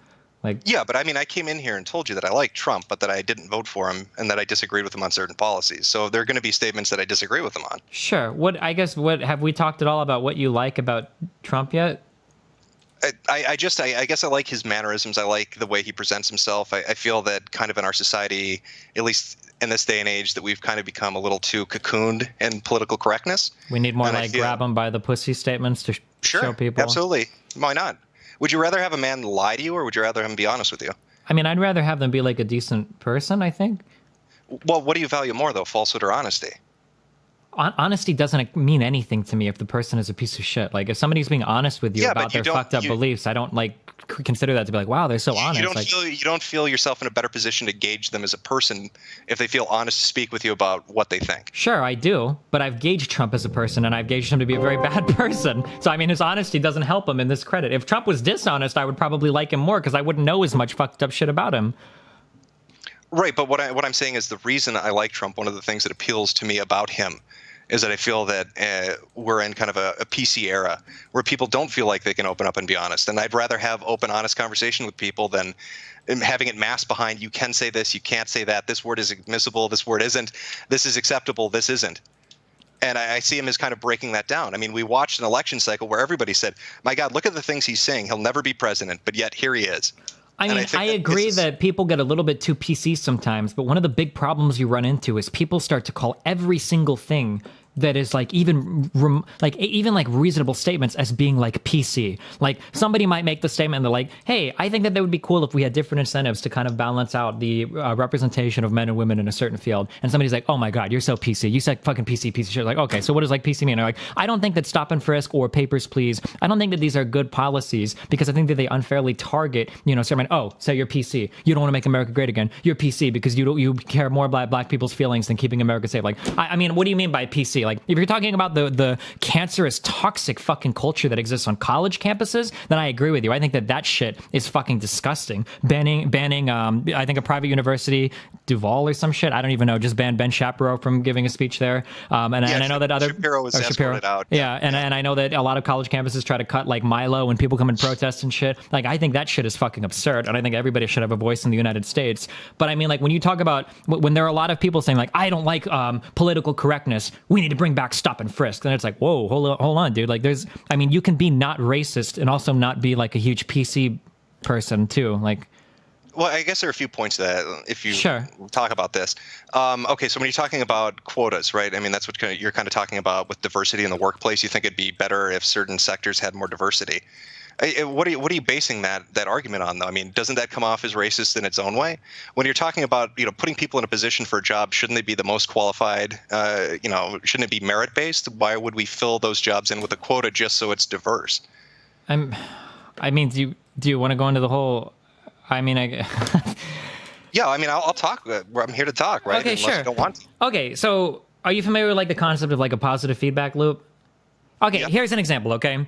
Women were closing the gap with men for jobs related to computer science fields, okay, programming and all that. All of the computer science fields, women were starting to catch up to men in terms of representation. That stopped, I think, around the 1980s, 1970s, when home computer devices started to become available for people in the homes. What happened is all of these devices were marketed towards men, towards little boys who played with computers. And what happened is, as all of these people came of age, that representation of women in the computer science fields not only stagnated, but started to drop off completely. Right? One of the problems that you run into when you talk about things like affirmative action and all of these things, the problem is you end up in a loop where a certain type of demographic does a certain type of thing. So advertisers only advertise to a certain type of demographic. And then what happens is you get in this loop where nobody from the outside will ever come in because the only people being marketed to are the people that are already in it. Right. So the idea behind affirmative action is to try to break that cycle a little bit. Like, is it a little bit racist to prefer a black person or a little bit sexist to prefer like a woman over a certain job than another guy or whatever? I mean, yeah, sure. If you want to argue down to the exact semantical definition of what is racism or sexism, sure. But the ideas are to try to put people on a more level playing field so that you get a better representation of them in society rather than only creating these feedback loops that only favor a certain type of person for a job. Oh, okay. Well, let me address a few points in that. Yeah, sure. All right, when we're talking about is it a little sexist, is it a little racist? I mean, are you making a for the greater good argument here? Yeah, we're going to do some bad stuff because it'll benefit us? Well, but I don't know if you would consider it bad stuff, but sure. Well, is sexism and racism not bad? For what purpose? Just as a whole, as a concept. I don't think you can rule that as a concept as a whole. For instance, I prefer only women in terms of dating and fucking. Does that make me sexist? Well, I prefer women in terms of dating and fucking, not prefer women in terms of they're my doctor or they're my, accountant. Like, I don't know. Like, yeah, I think you have to qualify the statement a little bit more. It might sound like I'm mincing words, but like, I understand where you're going with the argument. Well, if you're saying that sexism is good in some places, well, then why can't it be good in other places, right? I think that for certain purposes, sexism or racism, I guess, can be used. Evaluating on race and sex can be used to further a good thing, but I mean, it's specific to the example. Okay. Well, let me try this Sure. Approach. When we're talking about businesses and hiring, so you think it's as a concept to get women or get minorities in, that sexism and racism is a good thing? A little bit for the purpose of giving some people the chance to be represented in an industry, sure. Blanketly, like being sexist and racist with everybody, no, probably not. And which way does that racism and sexism turn? I mean, obviously not towards straight white men, right? So sure, only towards women and minorities. And minority, yeah, of course, for the most part, yeah. Okay, and you don't think that's unfair to straight white men or to whatever group that would be left out of this? I mean, when you look at socioeconomic status, straight white men are the best people off in the entire United States and have been for the entire history. I mean, I guess I'm not like, I feel like we're doing okay. I don't need a bunch of policy favoring me as a straight white guy. I don't feel that way. Well, you're doing good. That's great. But what I'm saying is, so you feel it's fair to be unfair to them because this is beneficial in your view to put a woman or a minority in there because you want to create a positive feedback loop. Sure. I don't agree with that. I think people should be judged on their merits. I think if you're the best person for the job, you should get the job. If you have the best grades, you should get into the college you want to go. I don't think that we should create some arbitrary system where we feel like a demographic isn't represented to our liking and then skew it to ensure that they find a way in and then use the excuse that, well, it's for the greater good. And in this context, we're going to go against our principles and say, well, sexism and racism, you can't do it anywhere else, but here it's okay. I think that's no one said you can't do it anywhere else. You just have to have a good reason for doing it. You have to argue it, like I figure in every specific institution, whatever, depending on what you want to do. I mean, it depends. Like, again, like sexism, like the maternity ward is only for mothers giving birth. Like, this is sexist. Well, no, of course not. Like, I mean, it depends on what you're talking about, right? Maternity leave versus paternity leave. Like, these are two different things, right? Like, okay, so if a white nationalist came on here and they had a great argument for, I don't know, black crime rates and that being tied into black as a biological concept, you'd agree with that. I mean, you'd be like, okay, I totally take up your argument on this. Blacks are just predisposed to crime. You've swayed my argument. You could be swayed if a good enough argument was brought up to be to racist or to racism, right? I mean, if it was a good enough argument, sure, but I think you're going to have a really fucking hard time finding a sociologist that's going to give you a causal link between race and crime when there are so many socioeconomic divides in the races in the American society. Like, I just feel like I've walked into that. Like, it's just, this conversation is, I guess, weird to me. Like, okay, so I came in here kind of expecting one thing, and like we've talked about you wanting to bomb Mexico and give them a lot of money. And I never said I wanted to bomb Mexico. I said you said treat them like Afghanistan and Iraq, and I was like, military action, and you said, yeah, sorties. You brought up sorties, right? Yeah. Well, that's what a sortie is. The cartel is worse than ISIS, dog. Like, holy shit. Like, I mean, do you know anything about what goes on with the cartel in Mexico? I absolutely do, but I'm talking about what you've said you're cool with. Yeah, I have no problem bombing the fuck. Those people are the scum of the fucking earth. Yeah, I have no problem with that. We're cool with taking military action today against Mexico. Sure, in coordination with anti-cartel Mexican leaders. Yeah, sure. Okay. And you're cool with sexism and racism in certain contexts that you think create this positive feedback. Sure, as are you. Yeah. No, I'm not. I never said I was fine. You're not okay with so you're not okay with giving mothers more maternity leave than fathers paternity leave or whatever, or you don't think that, like, is that something that would be, you think that both deserve exactly equal? Sure, why not? Okay, I don't know. I mean, I could try to think of examples. Can I give you an example for the sexism thing? Okay, so sure. Do you think that when you go to apply for a job or you go to apply for a position, do you think that like every single thing that you've earned or got in your life is something that you like 100% on your own have worked for? Like, society hasn't worked to shape any of those desires or anything whatsoever at all? Do I think I've earned everything I have? That like everything is solely attributed to you and that you've done every single possible thing on your own and you've done it all like in my adult life. Obviously, not like as an infant, obviously, but no, I don't think so. Sure. Okay. So the problem is that when you go through life, there's a ton of different people that are influencing you and pushing you towards certain things as you grow up, right? So the problem is if we look at something like women for video games or computer science, like typically as you grow up, not as much anymore, but back when I was a kid, and maybe when you were a kid, I don't know how old you are, right? It was really, really popular to market video games towards boys. That's just how it worked. Video games were for boys, computers were for boys, and all of that just happened to be the way it was. And then as we've gotten older, if you look at like gaming societies, right? Because that's what I exist in, gaming societies in the tech world, this is predominantly dominated by men, right? So if we don't do anything to change that, any kind of artificial action to change that, then into perpetuity, computers and games will continue to be marketed towards men, and that'll just continue on forever, and women will just never really have a big voice in that industry. Do you think that's an acceptable thing? I think that people should be guaranteed an equal opportunity, but not an equal opportunity to outcome. I don't think that you should ensure that they absolutely have an equal representation. Maybe women just aren't as inclined as men for whatever reason to go into these sectors. But now I want you to give me a solution. How do you increase women representation then in that world? Because I don't necessarily. So then you're okay with that continuing on into perpetuity with the one-sided systems. If women decide they don't want to go into that industry, that's the woman's choice. But if a woman decides that after being told her entire life that that's not a really feminine career to go into, that she shouldn't really be playing games and that's for boys, that women are kind of more suited towards these other things, do you really think that it's solely on that person's choice? Like, much the same way, like, I play video games professionally. Do you think, like, was it wholly my choice? Like, I gotta fucking play. I think adults should be responsible for the choices they make, yes. If an adult woman decides she doesn't want to go into the STEM field, she doesn't want to go into game development, she doesn't want to go into the tech industry, that's her choice. If she can't make that decision because other people have told her things and that makes her feel bad, that's on her. So you think that everybody? So then why did you say what you said earlier? Because it sounded like earlier you acknowledged that there are a ton of influences leading up to the moment when you're making these decisions, but now you're making it sound like you're 100% solely in charge of making decisions. Like, which one is it? No, you asked me if I thought I'd earned everything I had. I said no, I hadn't. Now we're talking about choice and decision. Okay, so then I guess I'll go back and gives me something. Okay. I was speaking in terms of influence. I'm sorry. I'll ask you that question again then. Do you think that every single choice you've made in your life, every big career-defining choice or every big education choice or what field you want to go into, do you think that you made that solely on your own? Like your genetics predisposed you towards something and no outside influence or no kind of marketing or advertising or push from your parents or peers pushed you towards any of those decisions? Like, I don't think many people could say the answer to that question is yes. I think that for the most part, we all acknowledge that all of us kind of, as a society, push different people towards different things. But if that happens too much in one field, you end up growing with this disproportionate representation that will never correct itself without some kind of outside push. And again, this goes back to what I've been saying. I don't think an outside push is right or necessary.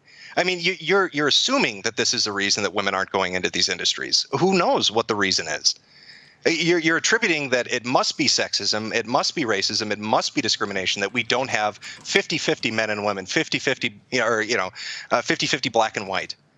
And I'm saying, I have no idea. Maybe they're just cultural differences. Maybe there are differences, biological differences in the sexes. Okay, but how could you possibly know? Wait. Why are we only talking about the tech industry? I mean, there are other male-dominated fields that don't have women in them. Like, let's talk about construction. Let's talk about sewage work. I don't see anybody running out and saying we have a disproportionate amount of men shoveling shit in the streets. We need to get women and minorities out there to do it. Sure, we might. I don't know, but I'm only speaking to my field because this is what I do. I mean, but sure, there are disproportionate representations there in manual labor and whatnot as well, and I don't think that representation is good at all.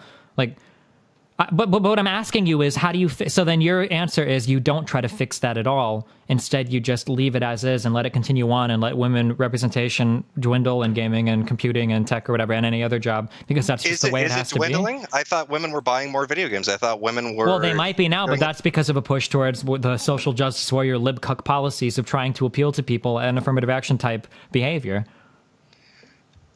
I don't know if you could necessarily correlate the two. Do you think? I mean, I don't know what to say if you believe that. Like, I can show you old video game ads of, there was an old one for Ocarina of Time where the captions were, "Well, thou saved the girl, or will you play like one?" Right? That's the type of ad that you would never see today. I can find tons of advertisements today, if you've watched any of the newer Nintendo ads, where you see pretty equal representation of girls and guys playing games in all the commercials. That definitely wasn't true when I was growing up. Yeah, but marketing techniques change. No, you're not going to see somebody trying to sell you a fucking iPhone using words like groovy and okay, so marketing techniques have changed. Yeah, so marketing techniques have changed, right? Towards marketing things more towards women. And as you've seen that happen... Because they want to try to grab a bigger demographic, yeah. Okay, so then what's wrong with... That's kind of like an artificial push towards trying to... Well, that's some guy in the marketing department saying, fuck it, let's give it a shot and see if we make more money. Right, a business's objective, their main purpose is to make money. So you're going to have people throwing all sorts of fucking ideas at the wall. Okay, so what's wrong with pushing affirmative action in certain areas to get greater representation? Maybe you get more women then into computer engineering jobs. You get more women into these types of jobs that makes everybody more money as well. Like, we're talking about ads that are coming from a company. We're talking about consumer choice as opposed to boardroom directives. We're talking about you don't get the job because you're a straight white guy, but you do because you're a black female. And maybe you're not as qualified. Maybe you're not as smart as him. But who cares? Fuck it. We're going to put you in there anyway because hypothetically 20 years from now, a little girl in a classroom is going to say, I want to do that job too. Because they do. Because that's how people work. When they see people in those jobs, they feel more drawn to them. You don't think that children see that all the time? That when a little girl sees another girl either playing video games or working in politics or working in tech or working as a doctor, or if a little boy sees, I don't know, whatever fucking women jobs that they like, which probably aren't much. Well, let me ask you this. How many men have you seen do different assortment of jobs? Are you equally interested in all of them? Or is there some personal preference that's just a part of you that drives you towards certain things? I don't know what a part of me even means, dog. I've been being shaped by fucking society since I was right out of the womb. I was given video games and PlayStations and Segas as soon as I grew up. Like, I was probably always going to do something related to tech or video games as a result of that. Okay, do men work in coal mines? Sure. Do you want to work in a coal mine? Not really, no. But you see all the men doing it. Why don't you want to work in a coal mine? Do you think men work in coal mines because they want to work in coal mines? Well, maybe women don't want to work in tech. Maybe they're forced into it. Maybe that's the last. Okay, but men are working in coal mines in a time when men historically are probably the people doing the majority of the work. Like, you're giving me a worst case scenario for a man job and then saying, well, look, women don't want to do any of men. Like, because men were forced at one time. You're giving me specific examples that you think are the best. Like, I don't care if women say that we want to have women and minorities represented equally. Okay, then I want to see a genuine push. If you're going to say we want them in the tech and STEM industry, then you better put them in the fucking sewage industry too.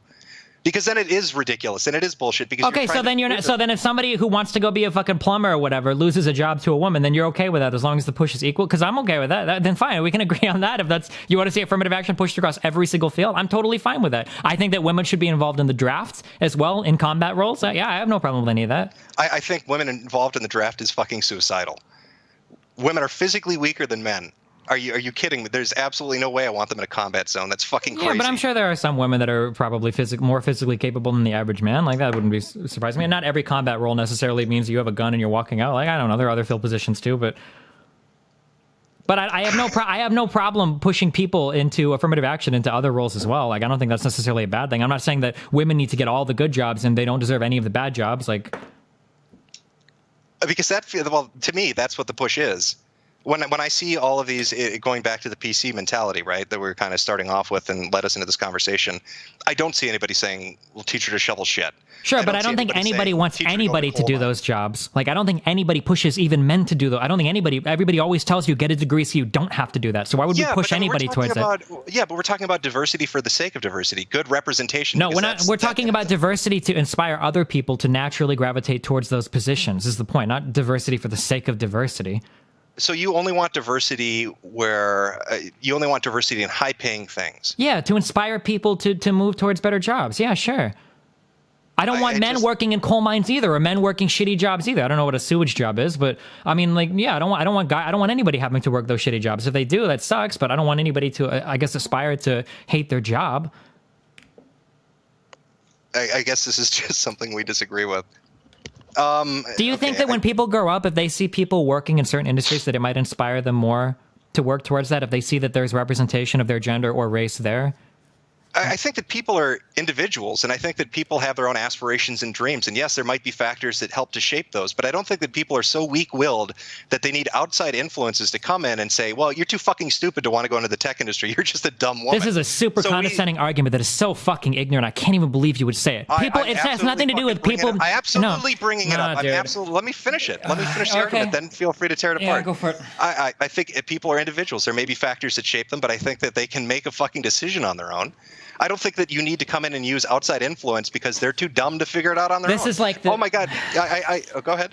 This is like the ultimate condescending argument from somebody that's never ever been in a shitty position in their entire life. Like, I can't even believe that somebody. You don't know who the fuck you're talking. I don't. You can't. Either that or you lack zero empathy or have zero intelligence. Like, how can you speak to an entire group of people that have been fucked financially, that have been like, you go and talk to some kid that's been raised by like a single mom in a shitty fucking neighborhood who has no fucking real alternatives for jobs or education. Their schools are shit, and then you go and you talk to this person. It's like, dude, you're an individual. Just make a good decision. Just get good grades. Like, that's the most like so you idiotic. Want to treat them like babies? Like, no, you don't treat them like babies. You treat them like. You want a better life? Doug, so I need to tell you to have a better humans life? are predictable. Humans act in predictable ways. Everybody that's ever raised a kid or taught a classroom knows this. If you put certain things in front of a child, they will act in certain ways, in predictable ways. You are not as much of an individual as you might think you are. So you don't think people naturally want to better their lives? They need to be told that they want to better their lives. No, it's not. It's being told what you can do to better your life. If you're of a certain minority and nobody else of your minority works in a certain field, maybe you just grow up thinking like, oh, well, women just don't do that. Women just don't do these kinds of jobs. These aren't feminine. These aren't for girls. Or maybe black people just don't do this kind of stuff. I should be trying to play sports or football or some shit. That absolutely happens to people all the time growing up.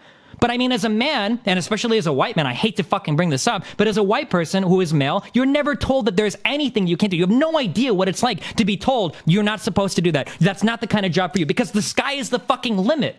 But if you're some poor broke-ass fucking kid, a minority of some kind, whether you're a woman or a fucking black kid or a fucking Mexican growing up in some shitty fucking neighborhood in a shitty fucking school, to go to those people and say, well, you have just as much the ability to make a choice to further your life as anybody does. Like, it's so insane that somebody would say that with no self-awareness at all.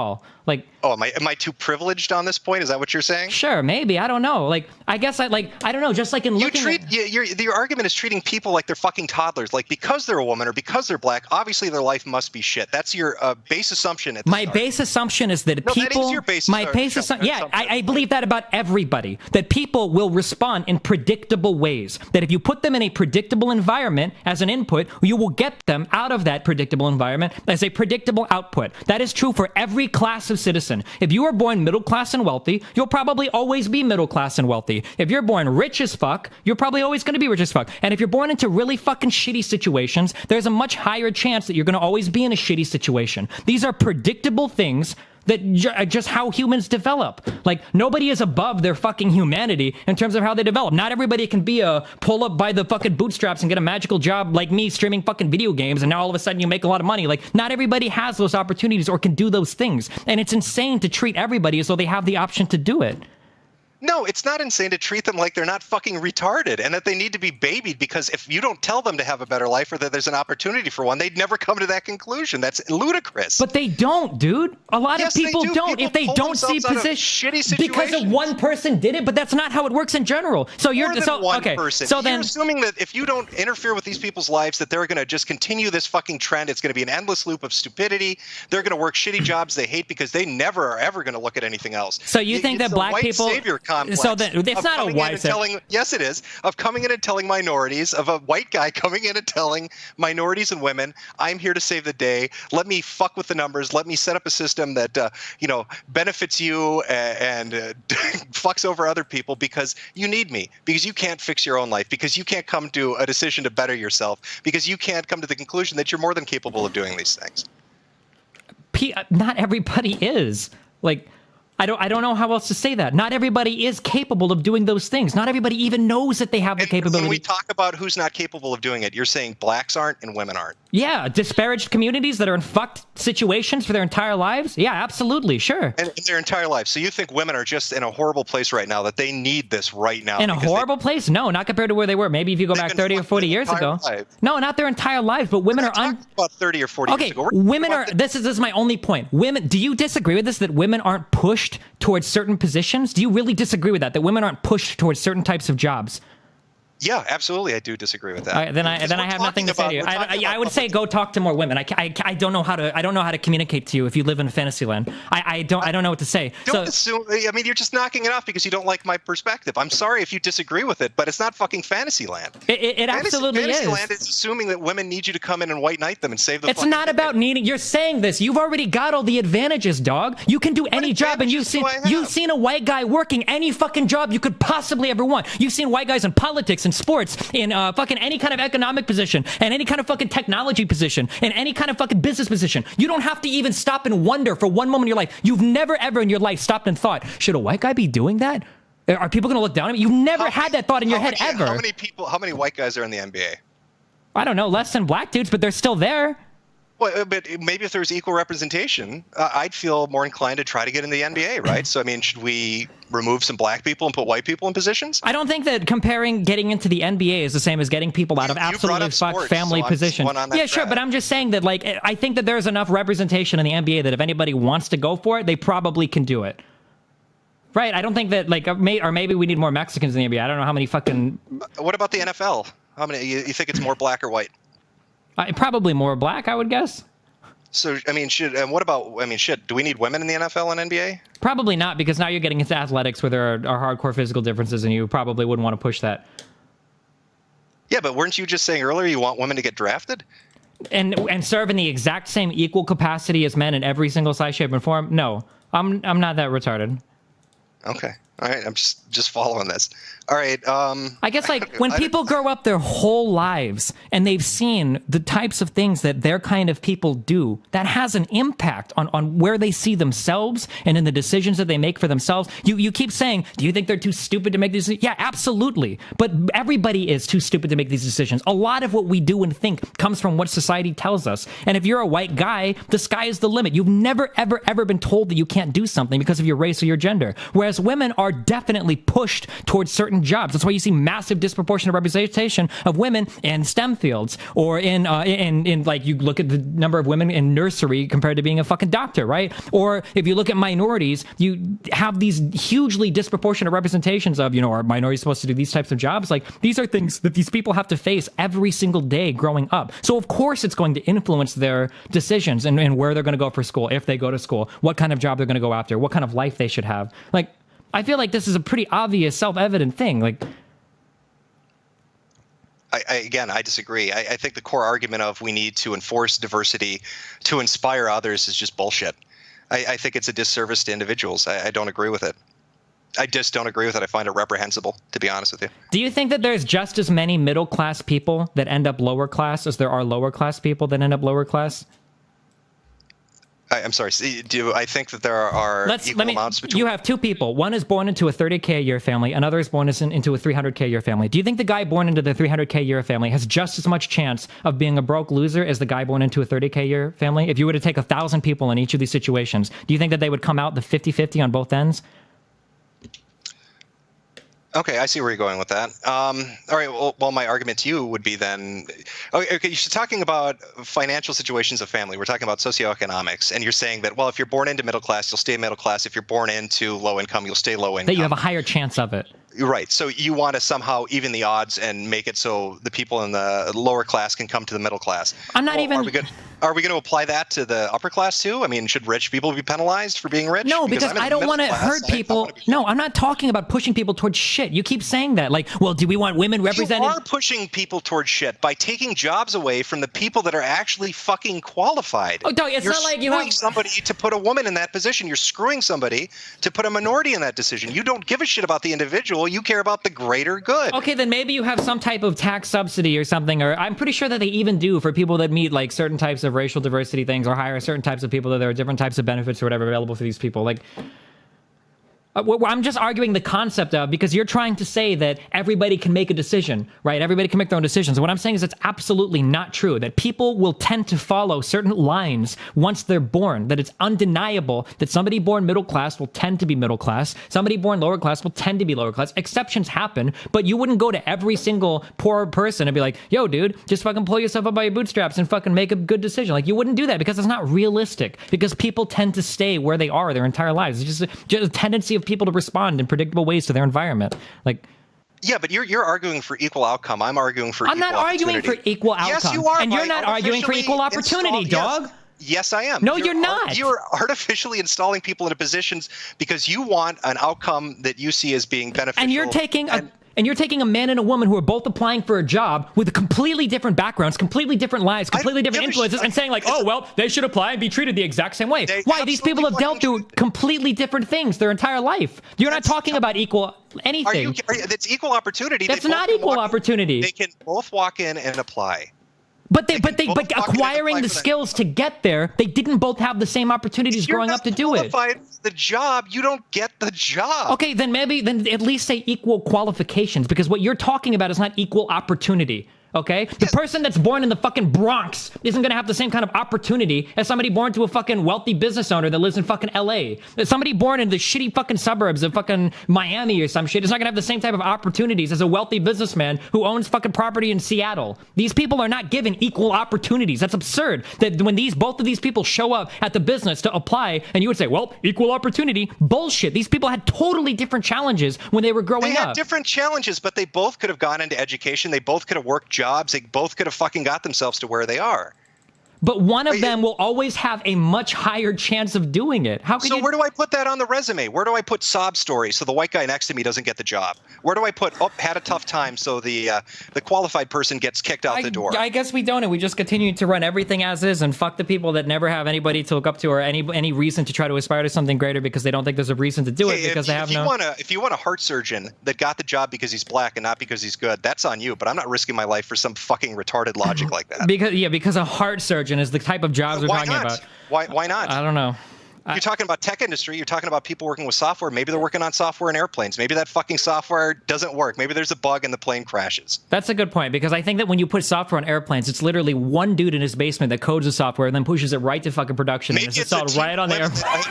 Maybe it's a team of women that aren't qualified, but the fucking company. And then the people that do the error checking are also minorities that aren't qualified. Maybe they are. And then the pilot is a Mexican that's not qualified. And then the whole plane goes down on the fucking flames of affirmative action. You're telling me you don't want somebody to become a software engineer or a pilot? I mean, those are jobs you said you want to inspire people to take. So maybe they all are. I feel like we have a few checks in place in society to make sure that these catastrophic situations don't happen. But I mean, if you want to pretend that one person can program something that will bring an airplane out of the sky, I mean, I can't say anything then, dude. Like, okay. So if you hired somebody to do a job for you, you're not going to hire the best person for it. I'm talking about you specifically. I'm asking what the alternative is if it's not that. Okay, well, I can tell you what the alternative shouldn't be is what you're fucking proposing. I don't know what the better solution is, but I know the wrong one when I hear it. I mean, if you're going to hire somebody, you don't want the best qualified person. You're no bullshit, honestly, with me.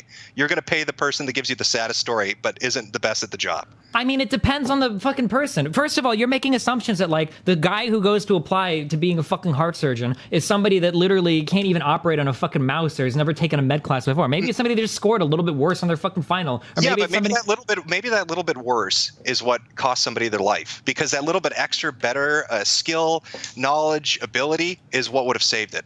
I want the best No, I'm not kidding you. I want the best person to get the job. I want them to be judged on their merits. I guess. That's not a ridiculous argument. Okay, but maybe in the future, maybe the only reason somebody survives a surgery is because some incredibly gifted little girl or little black boy or whatever decides to go to med school to become something, and the only reason they did it is because they had somebody that they looked up to that was there. Maybe the only reason those Siamese twins were able to be cut apart for the first time in human history when Dr. Ben Carson did it was because when he was growing up, he said that there were certain doctors that were black that he looked up to and gave him the inspiration to do it. Like, I feel like you're only taking all the worst possible outcomes from my scenario. You're not looking at any potential positives. I'm not just talking, this is why I got mad when you said diversity for the sake of diversity. I'm not talking about diversity for the sake of diversity. If a few people have to lose their fucking jobs for some fucking bullshit ass women to come up and be in fucking gaming or whatever, but I double the size of my audience because women are interested in gaming now, that's a net positive for the entire fucking industry, right? If more intelligent women or more intelligent minorities are participating in these fields, these are benefits to society as a whole. Like, right, for the greater good. Yeah, sure. It's a fucking horrible argument to make. I mean, are you going to go tell the guy that didn't get the job, tough luck, you don't have a vagina? So what? This guy didn't get a job on. This guy didn't get a job on one interview, and now he's fucked for his entire life. Like, oh, I missed the one fucking job. It's all over, man. If all these companies in this industry are doing what you're proposing, yeah, maybe that is what happens to him. So what are you going to tell him? Tough luck, you don't have a vagina? Should have scored better than the other white dudes. I don't know. You were born what? You were born too white? Should have outdone the other white guys in class, man. Sucks for you. You're at the bottom of your fucking whiteboard class. You got fucked for it, Rip. I don't know, dude. Like, what? I like that alternative. I would rather tell that person that thing than see little girls or little black kids or whatever, Mexicans, grow up thinking like, that's just not a job for me because I'm not the kind of person that does that. Like, that kind of thing really bothers me. I don't know, dude. Yeah, we disagree on this. I think so. Like I said, I disagree with you just on principle. That's fine. We got way off fucking topic. I don't know how you run your streams or how long you want this to go. I don't want to keep rambling and fuck with you, but you want to keep talking? Like, what were the other points that I feel like it was 20 minutes ago. I'm not even sure, dude. We talked about PC. We talked about what was the fucking other one? I can't even remember at this point.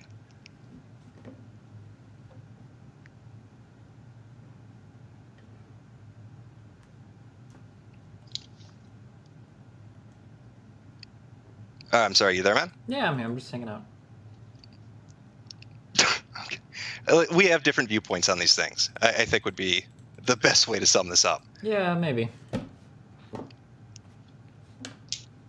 Well, I appreciate the conversation. Even if we disagree, I'm glad you came on and talked. Yeah. It's a little weird. Like I said, I didn't know kind of what I was getting pulled into here, but yeah, it was interesting conversation, man. Yeah, I appreciate it. I'll see you later, dude. Do you want to plug? Do you have like a YouTube or something you want to plug or anything, or? Oh no, nothing like that. Okay, all right. Well, hey, I appreciate the conversation. If we would disagree on pretty much everything. pretty much fucking everything. All right, take it easy. Yeah, see you later.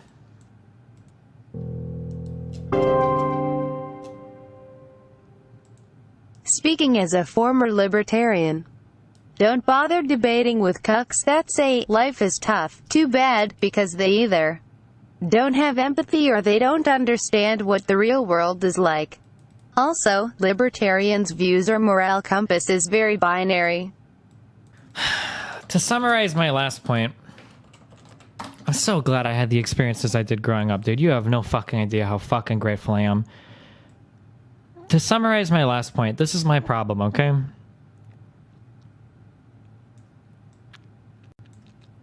People that are born here are more likely to carry on this path here than people who are born here. And people who are born here are more likely to carry on this path than people that are born here, right? I don't think that anybody disagrees with this, right? Like, this should be pretty self-evident to anybody that isn't delusional. So I get really upset when both of these people have managed into the same position and then somebody is like, equal opportunity. Like, I don't know. It really bothers me. But did you feel like a minority growing up Hispanic in the United States, or did you not think much about it? No, dude, I grew up white as fuck. I've never considered myself Cuban ever, and I don't do it now. I would never say like I had a Cuban experience growing up. I would never be that fucking stupid to say it.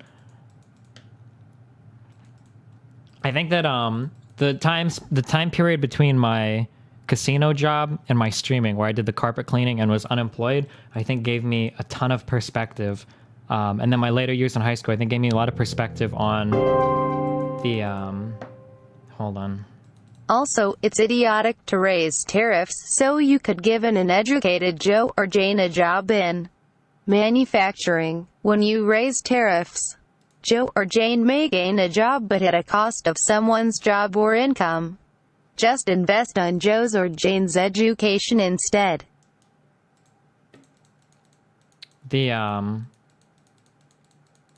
I think that the thing was that because I had a period in my life where I was extremely fucked financially, and I got to experience things. I got to experience emotions and things in life that I don't think I would have ever had the opportunity to experience them later or understand them later.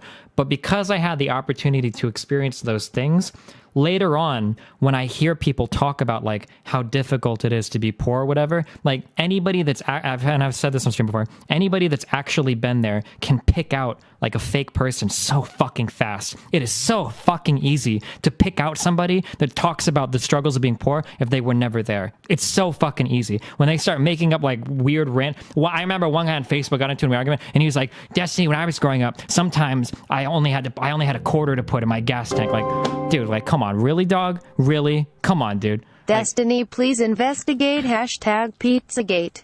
We need your help and critique. Political pedophiles. See Reddit. So I guess like So when I see people, so the reason why I extrapolate this experience is because I hear people say things and they have no idea what it's like to be in a certain position, right? So that kind of clues me in on, okay, well, if you haven't actually experienced this position, it's really hard to speak about it. So there's probably a lot of other scenarios where that's true, right? I don't know what it's like to be a woman or to be a minority. I have no idea. And I can't even fucking pretend to know. And I would never pretend to know. Okay? I just can't do it. I can't empathize. I can sympathize with the experience, but I can't really empathize with it, right? So the easiest way to do it is to read accounts of people doing things and then to try to extrapolate your own experiences to it. How do I feel when somebody talks to somebody in poverty and says, pull yourself up by your bootstraps, just get a different job, just, or like when Trump says things like, if you're a woman and you need an abortion, just move to a different state. No, that's fucking retarded. Not everybody has the opportunity to just travel to a different state to get an abortion. How could you say something so fucking stupid? How could you ever make a statement like that, right? So I feel like that perspective lets me extrapolate. So when a white person says to a black person, like, dude, just don't let that guy called you a nigger. Like, just don't let that bother you, dude. It's not a big deal.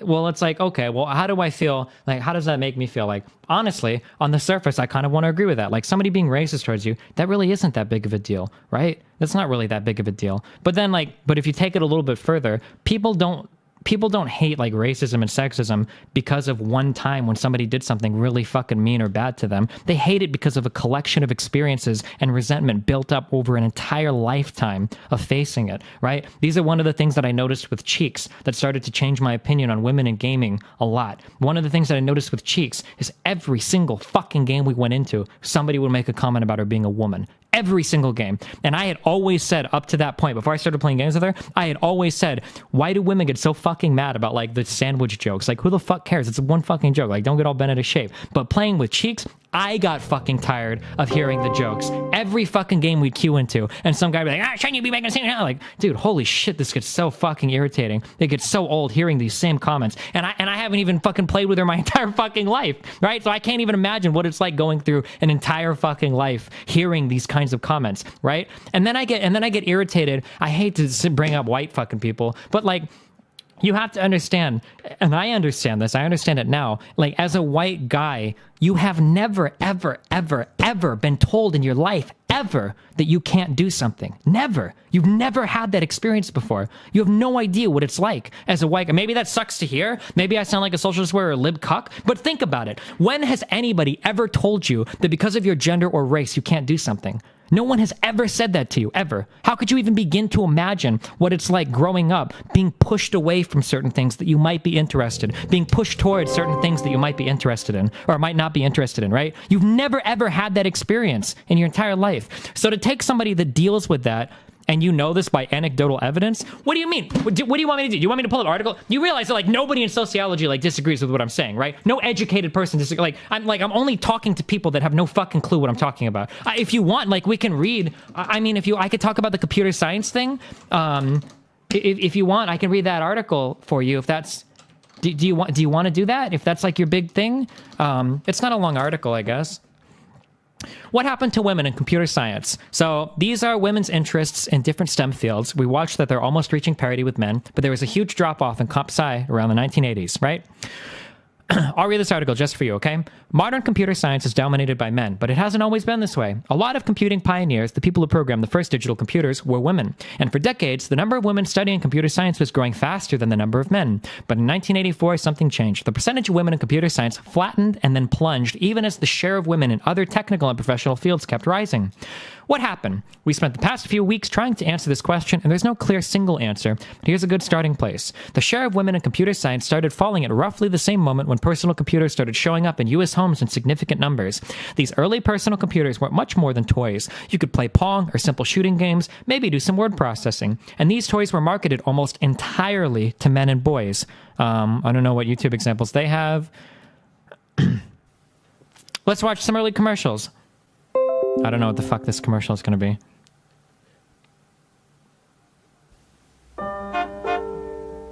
This morning, Brian Scott made a career decision. He decided to be an astronaut.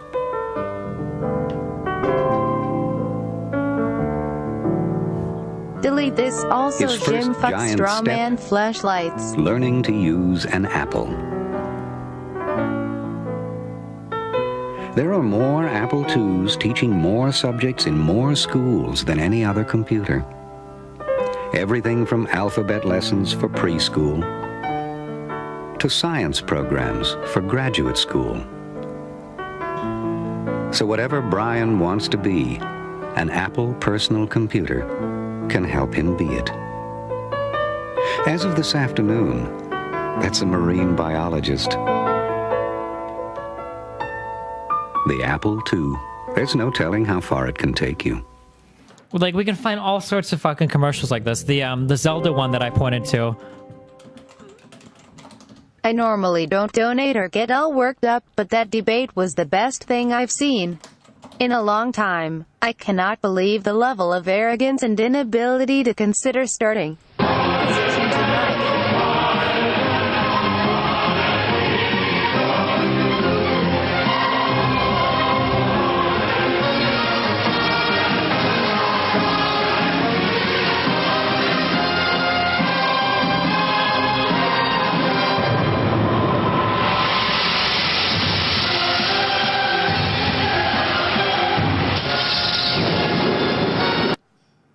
Like, and then here are these people in chat.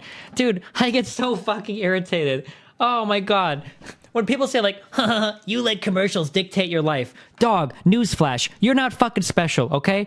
How many special people are in here right now? I'm pretty special because I make a good six-figure job and I came from not making six-figure jobs, okay?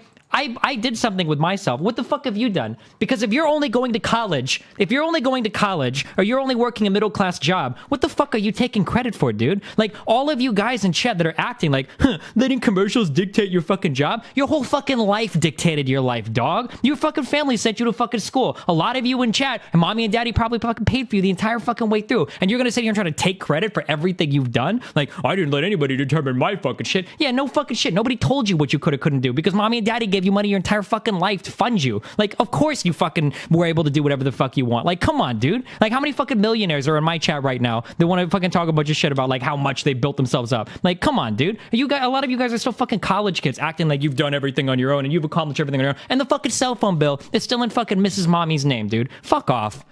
Anyway, continuing on with the article. Here's a good starting place. The share of women in computer, blah, blah, blah. These early personal computers weren't much more. Okay. This idea that computers are for boys became a narrative. It became the story we told ourselves about the computing revolution. It helped define who geeks were, and it created techie culture. Movies like Weird Science, Revenge of the Nerds, and War Games all came out in the 80s, and the plot summaries are almost interchangeable. Awkward geek boy genius uses tech savvy to triumph over adversity and win the girl.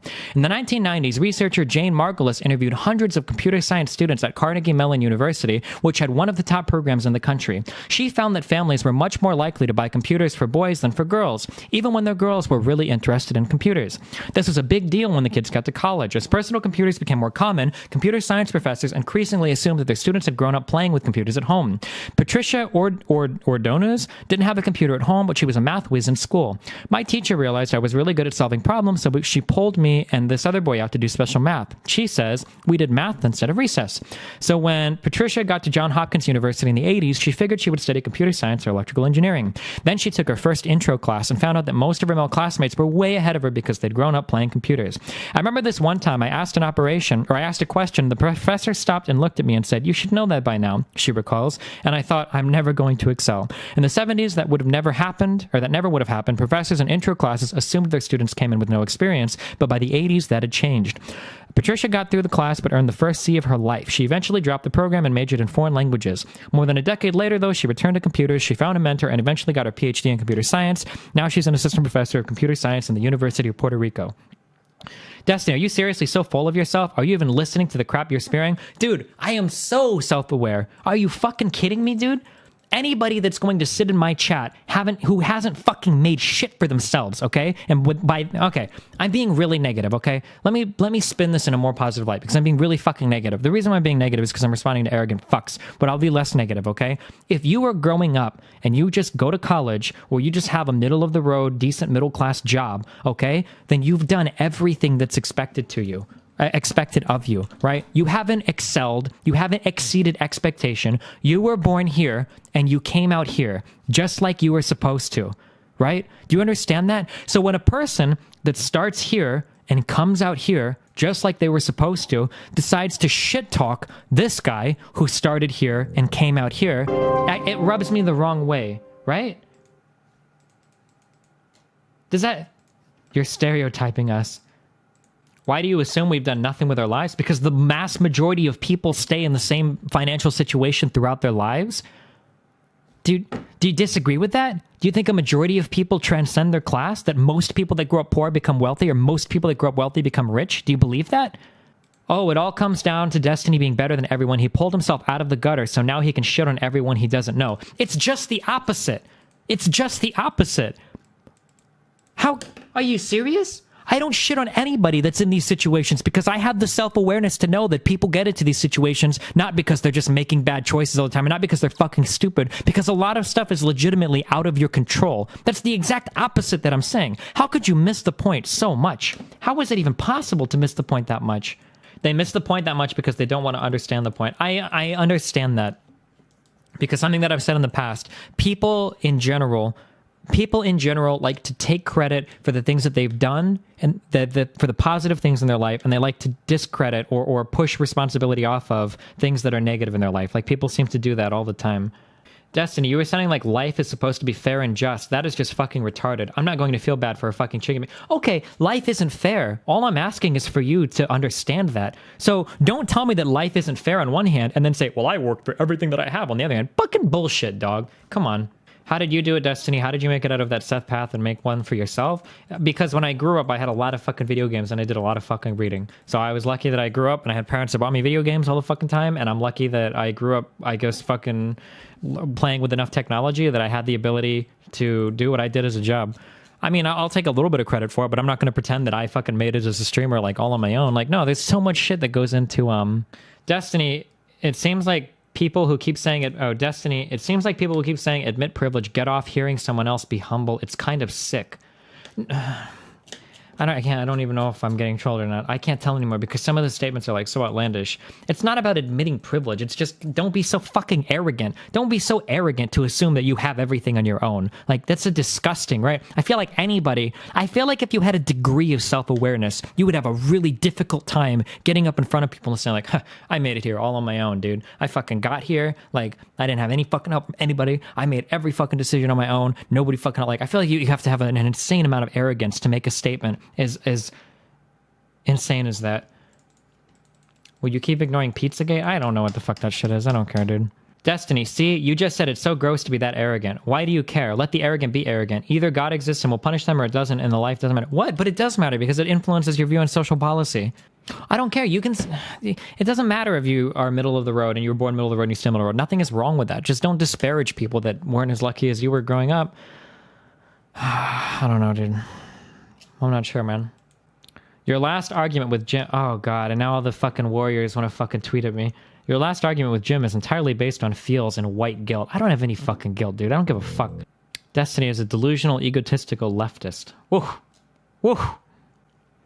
Destiny, you don't know how difficult getting a technical or degree job is. You know nothing about how the tech industry works. It's hard work, not glamorous streaming job. So how hard do you think it is for a woman or minority? Like, do you think it's any easier for them? What the fuck was even the point of that statement, dude? Destiny is 100% a cuckold liberal moron. Not about that. You were saying that people who are in those fields or middle-class jobs are easy and nothing. Never mind, dude. I don't know. If you play CSGO, you can pretend that the terrorists are the Mexican cartel puppy. Like, when somebody comes up to me and they say, like, you don't understand how hard it was to get my job. Like, the hardest struggle you've had in your life is related to your fucking work. Like, I don't know how to talk to somebody with that kind of perspective. Like, My job is pretty hard, and I have to deal with a lot of shit that's really hard that a lot of people wouldn't be able to deal with. I know for a fact that the majority of you in chat couldn't deal with like even a fucking fraction of the shit that I get on random parts of the internet. But I don't ever complain about it because I know what it's like to be really fucked. That's why you never, ever, ever hear me make the statement. Like maybe you'll hear Soda Poppin' or Recful or other streamers go like, oh dude, like streaming is so fucking hard sometimes. Like, holy shit. I would never be stupid enough to make that statement because I know how much worse it can be than that. So for you to be in chat and be like, you don't even know how hard it is to get a fucking tech job, dude. Like, can you imagine going to somebody who lives in one of the shittier parts of fucking Chicago or Detroit or some shit and talking to some dude, fucking single parent household, and be like, and whose mom is a fucking crack fiend, and be like, dude, you, listen to me, little kid. You don't even know how hard it was to get my fucking job, dude. I had to move to do you know how expensive my rent in San Francisco is, dude? Do you know how many, the last startup I worked for went bankrupt, dude? Do you know how fucking hard my job, like, come on, dude. That's your, like, the perspective is so fucked. I don't even know how to talk to a person that would like legitimately put that forth as an argument, right? I have to deal with a lot of hard shit in my job, and I would never go and talk to somebody and complain about how difficult my fucking job is, like, because it shows such an insane lack of self-awareness and perspective that, like, I don't know, dude. All right, let me just look. How would you describe your personal, political, and social views? Are you libertarian, righty, or lefty? Because it seemed like you're all over the place. I don't know. When I was growing up, I used to be very right-leaning, but since I lived life and I'm not like a fucking child anymore, I feel like I'm a lot more left-leaning. I'm not sure. You need to be careful about not being condescending about this. Yeah, no, I know I shouldn't be. I guess it's really hard when the other side is like so insanely fucking smug, but also like so stupid and wrong. It's like really hard for me not to be. But I understand what you're saying, dude. I probably shouldn't be. Because it only hurts my arguments. Could you quickly list the 3 hardest parts of your job? I mean, it requires, in terms of like raw hours, I put in a ton of fucking hours. I think I streamed 260 hours last month. And that doesn't include hours spent talking to people for stream-related shit, or dealing with emails or business-related shit, or any of the other, talking to YouTube guys, setting up any of that, talking to other sponsors, getting affiliate links, all of that shit set up. I mean, I guess the hours aren't necessarily so bad because I'm playing video games, but I mean, it is a lot of hours. A lot of people can't sit in front of a computer and play games all day. Dealing with the most difficult part of the job is probably dealing with the social media.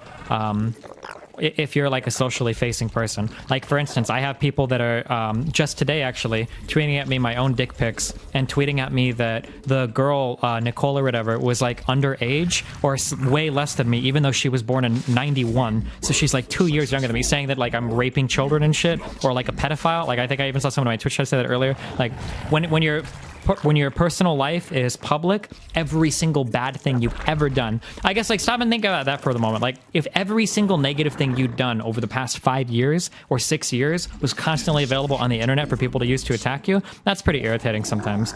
I do believe that I'm way more thick-skinned than like way more people on average. Like, I'm a pretty nonchalant dude. I think that a lot of people would have a lot of trouble dealing with that, though. If you have swarm forces under attack. If you had to deal with people who were using elements of your personal life to attack you in completely and totally unrelated points, like, I don't know. I think that would bother a lot of people. At Destiny, it's no wonder you test levels are so low. It's apparent in your arguments. Keep dodging, you pussy. I would never back down to a discussion. I would feel humiliated. Haha, keep acting like a tough guy, telling people to man up. You're 5'7", biatch. Nice, dude. 5'7", and I fuck more chicks and make more money than you do. How does that make you feel, dude? Be honest. How fucking mad are you right now? Be honest, dude. That's a guy that, you know that every time you get banned, I know your name, PTR, every single time you get banned, your brother cries that he can't log into my chat anymore. Pillar of Autumn, are you in this chat? Just because people's life experience is different doesn't mean we can't show sympathy for someone's problem. But I disagree, because when you're saying things like, well, just make the choice to be better, like, I think that shows, like, that you have no experience in dealing with really fucked up situations. Because I don't think that anybody, or at least you have no self-awareness, I don't think that anybody that's dealt with, like, really fucked up life situations would make a statement so absurd as that somebody could just make better decisions and then pull themselves out of it. I think that that's an absurd statement. I don't think that anybody could make that. I don't think so. But I don't know, who knows, maybe I'm wrong. I don't know, dude.